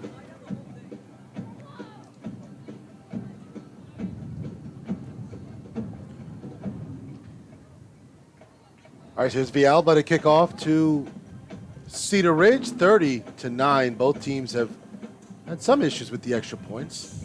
Cedar Ridge earlier went for 2, didn't get it. Now Manor goes for the extra point. Can't handle the snap. Titus Petaway with his 2nd touchdown of the game. Line drive kick, and they'll let it take a high bounce. Josiah Ray with a full head of steam up to the 40-yard line. That's where Manor will start down 3 scores, 21 points here with 10 minutes and 33 seconds left to go in the ball game. Manor trying to get to 2-2 in the district and keep their playoff drive alive. Cedar Ridge already came into tonight's game with a very, very thin playoff possibility. They'd have to win out and get a little bit of help. And again, it doesn't get any easier with Vandergrift and Round Rock back-to-back games after this week. So, but we've liked how they've moved the ball from the second quarter with the pass to see if they stay with that, as Killingsworth is in a shotgun set, 1st and 10 from his own 40-yard line. Back to pass, throwing down the middle of the field, too high for Jordan Ramsey, incomplete. Had Ramsey underneath on a crossing route, but decided to go a little bit further downfield. 2nd down and 10. Yeah, this passing offense, as we saw in the third quarter, was starting to heat up a little bit. They're staying with that bread and butter. Down 21 points here. You have no more room here to run the ball and try to drain clock. 2nd down and 10 from their own 40-yard line. Need midfield for a 1st down. Quick screen out to Johnson. Gets to the 40. Breaks a tackle. Wow, Andrew Johnson put a hit on Damian Godley. All the way down to the 48-yard line. Johnson Wow. says, get off of me. 12-yard pickup for Andrew Johnson. 1st down in Manor territory. What a hit. I'd say he wanted that 1st down. 1st and 10 from the Mustang 48. Direct snap. Killingsworth trying to get to the outside, being closed in on. And he's going to take a 3-yard loss to the 51-yard line. Just seems like that direct snap hasn't been able to give them the yardage that they want. Second down and 13. And looks like Lecumdi's going to come back in for Killingsworth. No, he's still in there. Might be coming in the huddle, but. Oh, see. 4 wide. Johnson in the backfield. Gentry, lone receiver to the near side. Killingsworth steps up. He's got a little bit of room. He's going to take off. Eyeing the first down. He's going to have it as he steps out of bounds right at the Manor 38-yard line. Good for a first down. Move the chains, Joseph. 9:19 left to go in the ball game. Yeah, moving the chains has been the objective all night for this offense. Has struggled, but you're going to have to hurry now, down 3 possessions. You have to get that play call in quick and cash in what the defense gives you downfield. Stepped out, so the clock is stopped at 9:19. 3 turnovers so far in the ball game for Cedar Ridge on offense. Killingsworth, middle of the field, and receiver fell down. That was Jake McGill as he was covered by Pierre Paul. Looks like McGill just lost his footing right there. He actually had a beat on the corner. But just the turf monster looks like it hit him right there as he got to about the 30-yard line. He was open for the slant route. Yeah, just a deep slant route. And he said just fell down. Would have been a little bit short of a first down, but still a nice gain on first down. So second down and 10 from the Manor 38. Killingsworth, a little bit of time in the pocket. He's flushed out. Turning upfield, looking to get rid of it. We'll just keep it, and we'll take the 2-yard loss as he'll run out of bounds at about the 40-yard line. Third down and 12 coming up. Yeah, so whenever they flushed him out to that right side, he just can't get that edge and turn upfield. And great credit to the pursuit of these linebackers. You know, Braden Harrison, Trevin Kanda, and Eddie Robinson. They just close it out quickly. Great bounce back game for this Manor defense as well, who's been letting up about 31 points per game in the district. Killingsworth here on third down, looking for time. Heaves one downfield for Ramsey. Just out of reach. Looks like Ramsey was expecting him to check down a little earlier. And Killingsworth wanted him to keep running the route downfield, and he had the separation. Again, just miscommunication, not on the same page. So 8:58 left to go in the ball game. Are going to go for it, down 3 scores. Yeah, it's just those little things that they're just off on timing or off on a snap or off on a penalty, and that's just kind of been the story all year. But, you know, they've had the looks, just haven't been able to convert. Ramsey in motion, 4th down. Blitz coming. Dumps off to Johnson, one-handed catch, and Eddie Robinson is right there to make the tackle for a 2-yard loss. And it'll be a turnover on downs. Manor will get the football now with 8:50 left to go in the ballgame. Great stop right there by the Manor defense. Eddie Robinson doing a great job as a linebacker of staying home, not biting on the fakes right there in the screenplay, staying home, meeting Andrew Johnson right there in the flats. Actual loss right there in the screenplay, which you don't see too many times in high school football, if anything. So here's Manor. Went for it on 4th down on their last possession, turns it over. They lead it 30-9 with 8:50 left to go in the ballgame, trying to even their district record to 2-2. Zardovitz, he's got a little pressure, back to pass, dumps off to Petaway. Shakes and bakes a defender, and he's wrapped up and brought down by Malik Cousin at the 45-yard line. A pickup of 4, second down and 6. Yeah, like Emmanuel said in that third quarter, I mean, it feels like Petaway's just been getting even better as his game has gone by. It was like they were saving him in the first Almost, half. yeah. Put him on a pitch count. I was worried because, you know, in the game I watched last week against Round Rock, he banged up his knee and he just was out for multiple drives and plays in the second half. So it was kind of like maybe they were just saving him for next week, but now he's been their closer. He's in motion now. Zardovitz got time, looking towards the sideline. Throws out of bounds, incomplete. 3rd down and 6. Another 3rd down for this defense, Joseph. And again, they've played well considering all things, the short fields that they've been giving, a pick 6, the amount of times that they've been on the field with short rests. I mean, they've done a great job, and they've been the heart and soul of this team all season long. Yeah, haven't had much help from Cedar Ridge offense tonight, but they've played well with the cards they've been given so far. Like you said, a lot of starts in the short field. But so far, I mean, they played well for what they've had to deal with so far tonight. You knew Petaway was going to get some yards. I mean, they weren't going to keep him. That was a given. But he hasn't exploded like he normally does. Quick hitter as they brought in Huff on 3rd down. Camden Huff, the sophomore quarterback. So they want to get some looks at the future. Incomplete, 4th down and 6. They'll bring up a punt. It's the little things like that that matter on the Cedar Ridge senior night. Seeing like the up-and-coming players that are going to be your future. Yeah. We talked about in the pregame how well the sub-varsity teams have played for Cedar Ridge. That kind of gives you an indication of how they'll play next year. Again, 30 seniors graduating, so they got to fill and stock that roster with starters from that JV team that's doing really well. So Huff to punt, line drive punt, actually hit a player in the helmet. And that ball's quickly downed at the Cedar Ridge 41-yard line. So 7:54 left to go in the ball game. Cedar Ridge down 3 touchdowns, 30-9. Again, the story has been the defense of Manor forcing 4 turnovers, 3 interceptions, and a forced fumble. And you start to think about those drives and those big plays, and here and there, it should be a little bit of a tighter game. Yeah. But again, Cedar Ridge, just a lot of miscues on offense, not only with the turnovers, with some costly penalties and negative plays as well.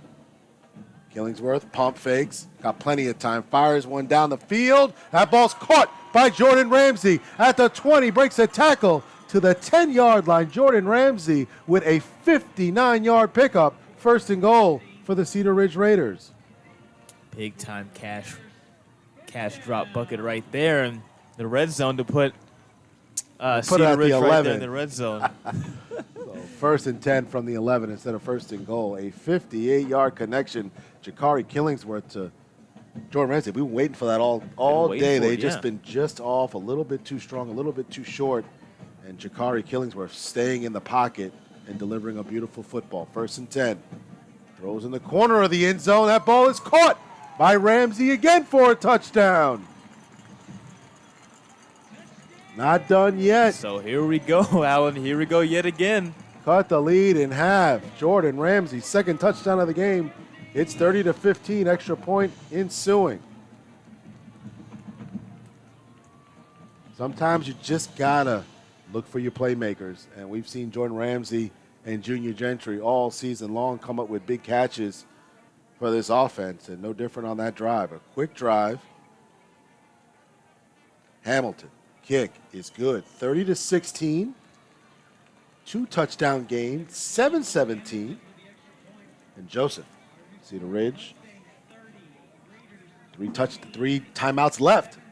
So you start to think, a possession here. The 3 timeouts buys you another possession, so they got to make another stop here. A beautiful drive. They had a short field, and big plays. Ramsey, 50-plus yards. And then go right back to him for an 11-yard touchdown. Yeah, this offense has had a lot of quick drives all day, but the quick drive actually goes in their favor as they cash in the long run this time around, going to Ramsey. As you said, you got to go to your playmakers. That gives the defense a little bit more of a jolt, a jolt and a surge to say, okay, fine, we'll get back on the field now. We want to make another stop. And remember, they went to Amarion Douglas to end the second half. Butterfingers couldn't come up with the onside kick. So mark that play down far as we he's right there at the 40-yard line at the near hash. So he said to Emmanuel, there was nobody even close to him right there. As it just dropped his fingers, he could have literally walked in. And Joseph, it comes down to what we've talked about all season and in the postgame. This team will not quit. They will compete. They will fight until it's 0-0 in the 4th quarter, and you love to see it right now. Especially on offense. They've struggled, and they put together some nice drives and made a big play and made some connections. They've just stuck with it. So here's Hamilton, left-footed kicker, will kick off from the 40-yard line. Line drive kick right at, and it's converted, and a flag comes down, and we got a lot of contested stuff going on as that ball was kicked right at Trevin Kanda. And it's like the ball just stopped right in front of him and like spun out of control, and he just fell right on top of it. But Will Hamilton will kick it right at you if you're if you're not paying attention. See what the flag is. Like a little bit of extracurricular action right there.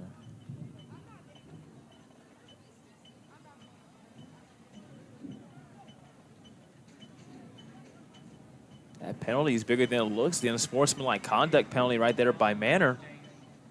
They would have started right there at the 49-yard line, but it looks like it's going to back them up. It should be down to the 34-yard line. That's a huge penalty, actually. It doesn't seem like it, but they could have possibly just tried to run out the clock as they were approaching Cedar Ridge territory. And now they get to start back here. Cedar Ridge with 3 timeouts still.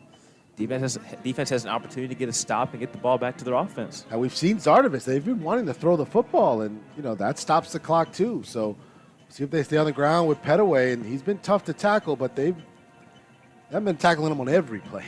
He'll still get a 15-yarder here and there. So let's see what they do. 1st and 10 from their own 34-yard line. 7:15 left to go in the ball game. Manor up 30-16. On the ground at Petaway. Breaking tackles, moving the pile. As he's up to the 40-yard line. A pickup of 6 yards, 2nd down and 4. Seems to be they're still tackling him a little bit high. 6'1" Petaway, who's just... You got to take his legs out under him. A big threat right there. You got to get him first right there and gang up on him in the backfield, but he's just so dynamic. What a dual threat weapon this young man is in the offense. We talked about the tough but undersized linebackers of Cedar Ridge too. So, if you're Petaway, you're just going to keep putting your head down and keep moving. Quick screen out to Guyton. He's got a block. Arriaga and Klabundi finally make the tackle, but Guyton gets the 1st down up to the Manor 46-yard line. A pickup of 6 will set up 1st and 10, 6:24. And the clock will get going when they put the football down after the 1st down. Heads up play also to stay in bounds right there as his team is trying to put this game away. Flag on the play. Might get something going on the bench with Sam Robinson. I think he didn't like the hold that allowed Guyton to kind of break free.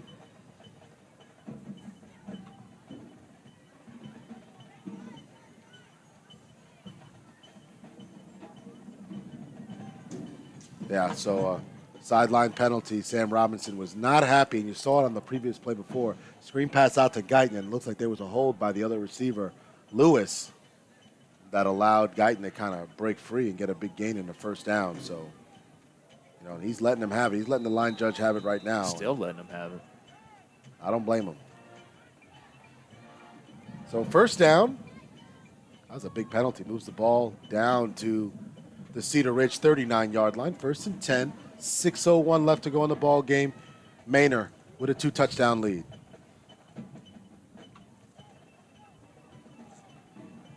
Three seconds on the play clock. Zardovis got to get the snap. Hand off to Petaway. Dipping and dancing. Dives forward to the 33-yard line for a 6-yard gain. 2nd down and 4. Yeah, this Manor offense is just doing everything they can just to have that play clock trickle all the way down just to get out here safely with a win. But Petaway I've been talking about him all night, just so shifty. So many men miss. Came into tonight's game averaging 9 yards a carry, and you see why. He does not go down on first contact. 2nd down and 4. Petaway taking his time, hit from behind, picks up 2 to the 31. 3rd down and 2. Line of gain is the Cedar Ridge 29-yard line. Clock now under 5 minutes, so they're going to need to stop here on this down. So Buhendwa checks in. He'll be out to the near side with Cam Lewis. got Guyton and Buck on the outside. Petaway has been the man almost all of these second half, third down possessions for this Manor offense. See what kind of pressure Cedar Ridge brings on here. 3rd down and 2. Zardovic gets the snap with 2 seconds. Petaway puts his head down. He's got the first down. The ball is out, and Cedar Ridge has the football. Jackson Yanuzzi with the fumble recovery. First turnover for Manor, and it comes at a perfect time. Oh, Al, I just sit here laughing because this is what this team does. Bend but don't break. Looking like they're almost down and out, down 2 possessions. Backed up in their own territory. Petaway fumbles. Recovery by the defense. You always see it at this level, and I always wonder, too, I understand the running back is moving forward, but a lot of times the NFL or college, they'll just whistle the play dead. Right. But he was still moving forward, and that gives you a chance to yank it out of his hands. Sometimes when your best ability can also be sometimes a disadvantage when the play like that happens. 1st and 10 from the Cedar Ridge 25-yard line. Killingsworth wrapped up and brought down. Grabbed him by his non-throwing hand and just threw him down for a 5-yard loss. Clock running 4:05 against Cedar Ridge, down 2 touchdowns. Offense and you saw Killingsworth. He was looking for it all. Yeah. And I don't think he realized that. Hey, you're back there for 5 seconds. You got to let it go. And Darion Houston with the sack. 2nd and 15 from their own 20. Take the give to Ramsey. Thrown in the middle of the field. Incomplete. Too tall for Jake McGill. Defended by Levante Davis. Yeah, but LaDonte Carter right there, number 4. He could have actually gotten the interception right there. I guess he just missed it. He was just so focused on the receiver, but he could have put an end to this game right there. I guess he just missed the ball. Yeah, I think figure out a 3rd and 15, got to drop something for Ramsey or Gentry. I mean, those have been your big money receivers all night tonight and all season. So 3rd and 15, they need the 35 for 1st down. High snap, Killingsworth steps up, throws downfield. Ramsey changing direction. Incomplete. Great defense. It's going to be a flag here. They threw the flag? On the far sideline. I don't think it was. They threw a flag on Javon Pierre-Paul. Might have been on the release. On Jake McGill. Clock is stopped at 3:31. Let's get the penalty. That looked like a pretty clean play between Ramsey and Israel Lawrence. But a 1st down as they get the holding penalty on Javon Pierre-Paul on Jake McGill on the near side. So they'll move the ball up to the 35. This Raiders offense just finding a way to stay alive. 1st and 10, but they need to move quick. 3:30 left to go in the ball game. Here comes Godley off the edge. Killingsworth going to run it across the 40, out of bounds. They'll give him the 43-yard line. An 8-yard pickup, 2nd down and 2. Clock is stopped at 3:25. Good on Killingsworth to get out of bounds right there after he felt the pressure. I mean, it seems like, number 1, Damian Godley has been involved on every single play off the edge. And then it's almost like he drops into coverage, too. Just an athletic defense from Manor. 2nd and 2. Ball is at the Raider 43-yard line. They need the 45 for a 1st down. Down 2 scores. Killingsworth steps up, tries to avoid the pressure. And he's brought down back at the 39-yard line. So a loss of 4 is going to bring up 3rd down and 6. Clock is running, Joseph. 3:09. Big sack right there, but like you said, Godley right there again, getting that sack, another pressure. He's been there all night on this defensive line. Got to hurry through this offense.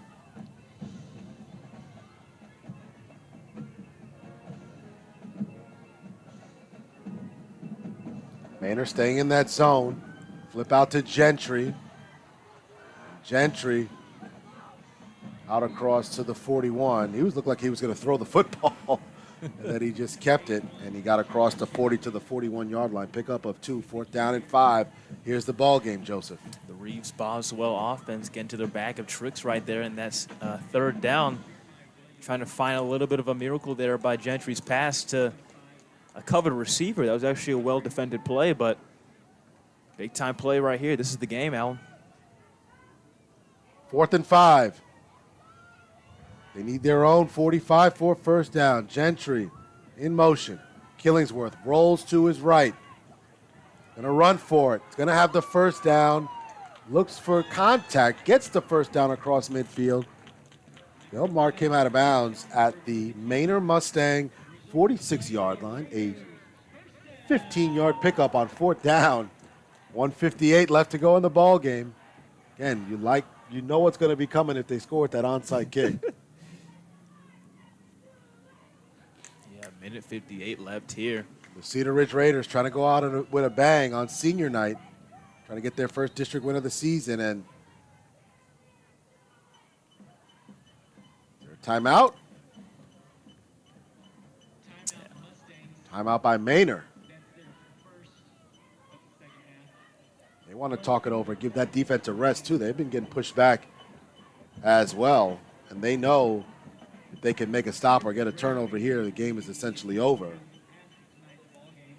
Overall, I mean, I'm impressed by the Cedar Ridge's offense in the second half.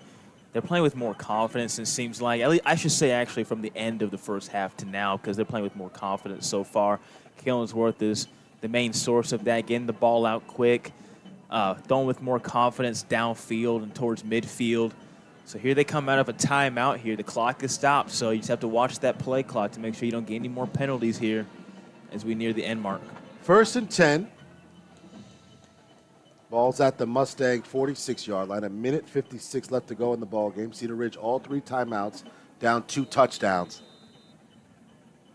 Trying to cut it to a 7-point game. Killingsworth throwing down the sideline in traffic, and McGill tips it out of bounds. Covered by Pierre Paul and Elijah Prosper. And we have an injured player on the field, Maxwell Osinure. He gets up. He's hobbling a little bit.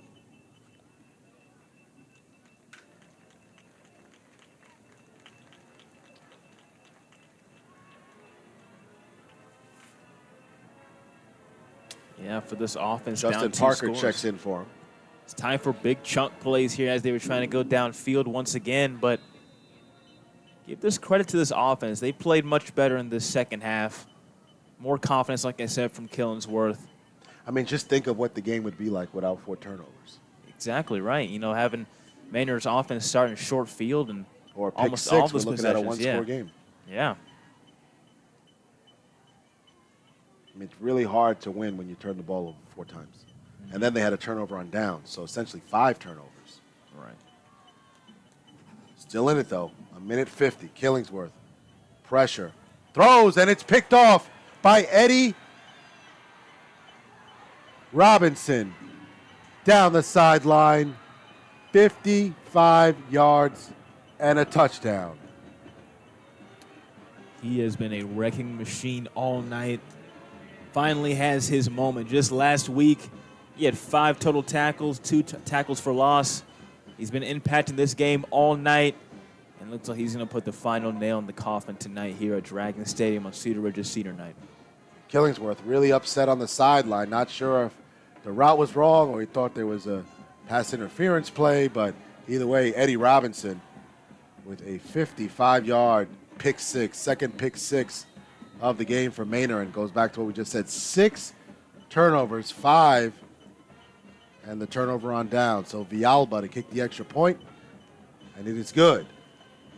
37-16 with 1:40 left in the ball game. It looks like it's going to go to Manor, and they're going to even up the record at 2-2, and then we look forward to Manor.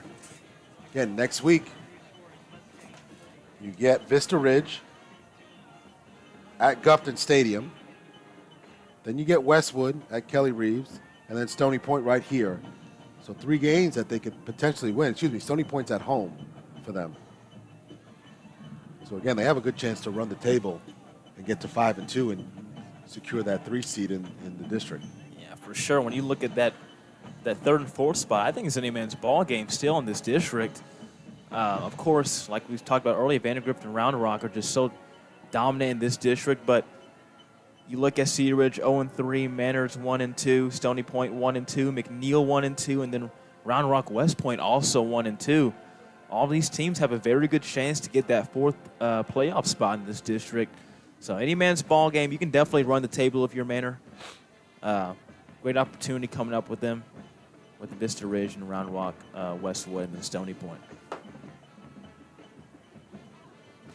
So again, that seemed to be the nail in the coffin. Looks like Cedar Ridge is going to drop to 0-4 in district. Just a tough season and probably snap their 10-year playoff streak, which is always tough, but that happens. You know, you're playing a tough district.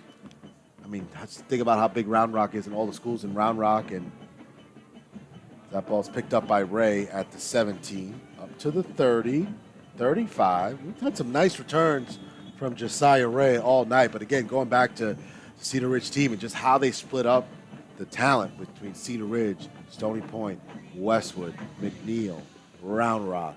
So many Round Rock schools, and it's just a down year for them. And again, you go to the playoffs 10 years in a row, it's very hard to feel bad for a program, but you know they'll be back.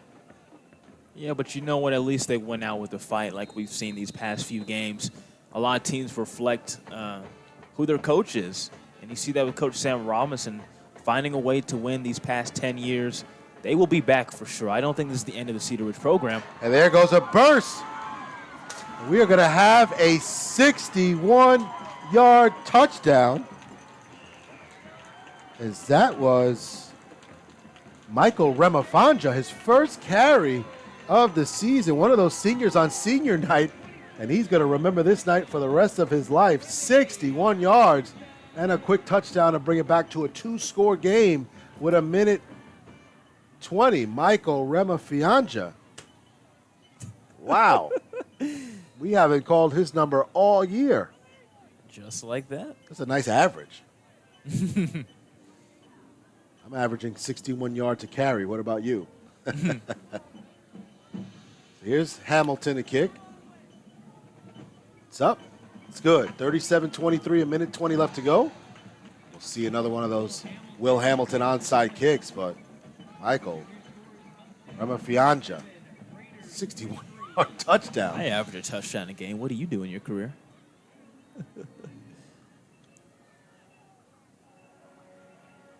Get your opportunity. Make the most of it. Yeah. Your parents are in the seats. So is your family. Senior night.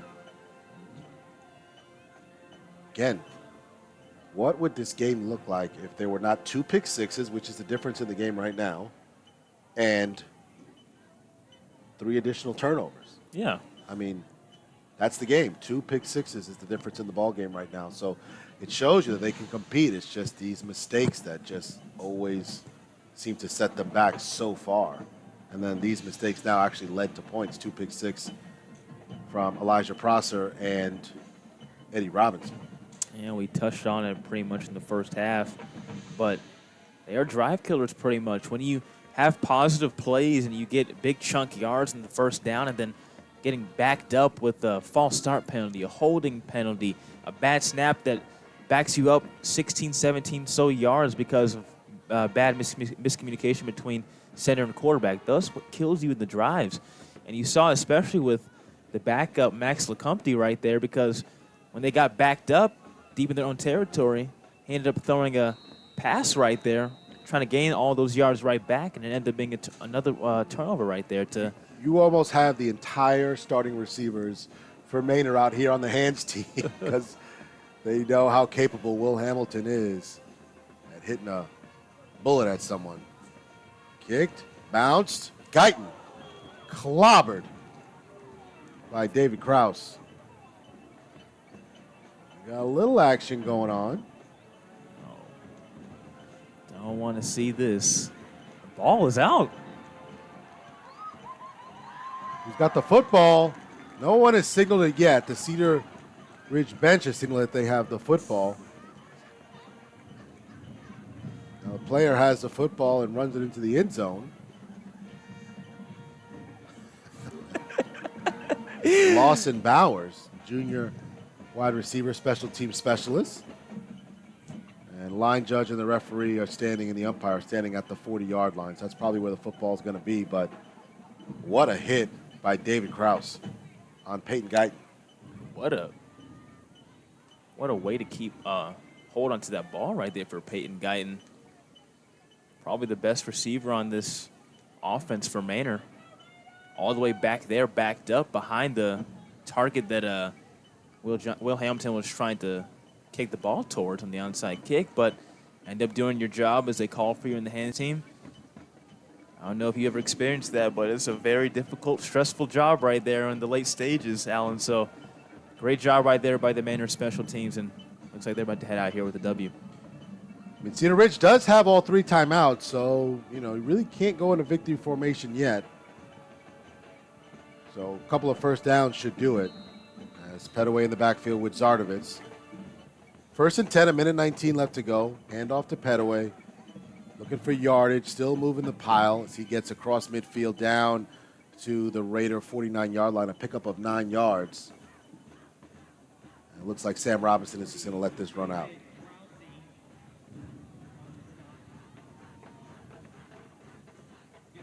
Yeah, it came up short last week, 21-17, excuse me. And they're going to drop this one as of now, 37-23, unless Petaway breaks another big one out. But there's the way the play clock is, and it resets at 40. They can technically kneel this down in 2 seconds, and the game would be over.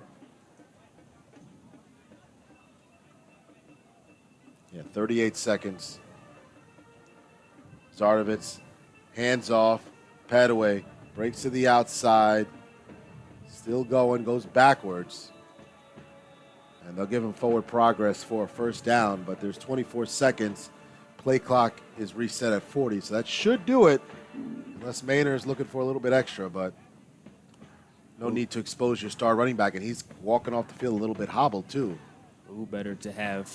Just no need to expose him there. You got a big playoff push coming down the pike, and just kneel on the football. Now he was banged up last week, and now he's walking off the field banged up again.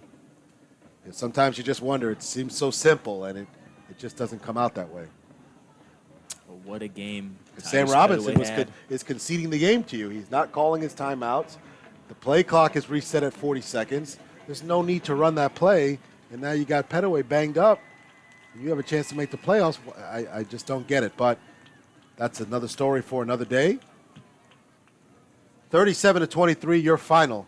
Manor Mustangs come into Dragon Stadium, force 5 turnovers on defense, including 2 pick sixes, one by Israel Lawrence and the other by linebacker Eddie Robinson, and they're going to walk away with a big district win, even their record to 2-2 in the district, setting up a 3-game manageable slate for them to make a run and try to get one of these last 2 spots in the district for the playoffs. For Cedar Ridge, they dropped to 0-4, 2-5 overall on the season, dropping their last 4. Yeah, so for Manor, big bounce back win.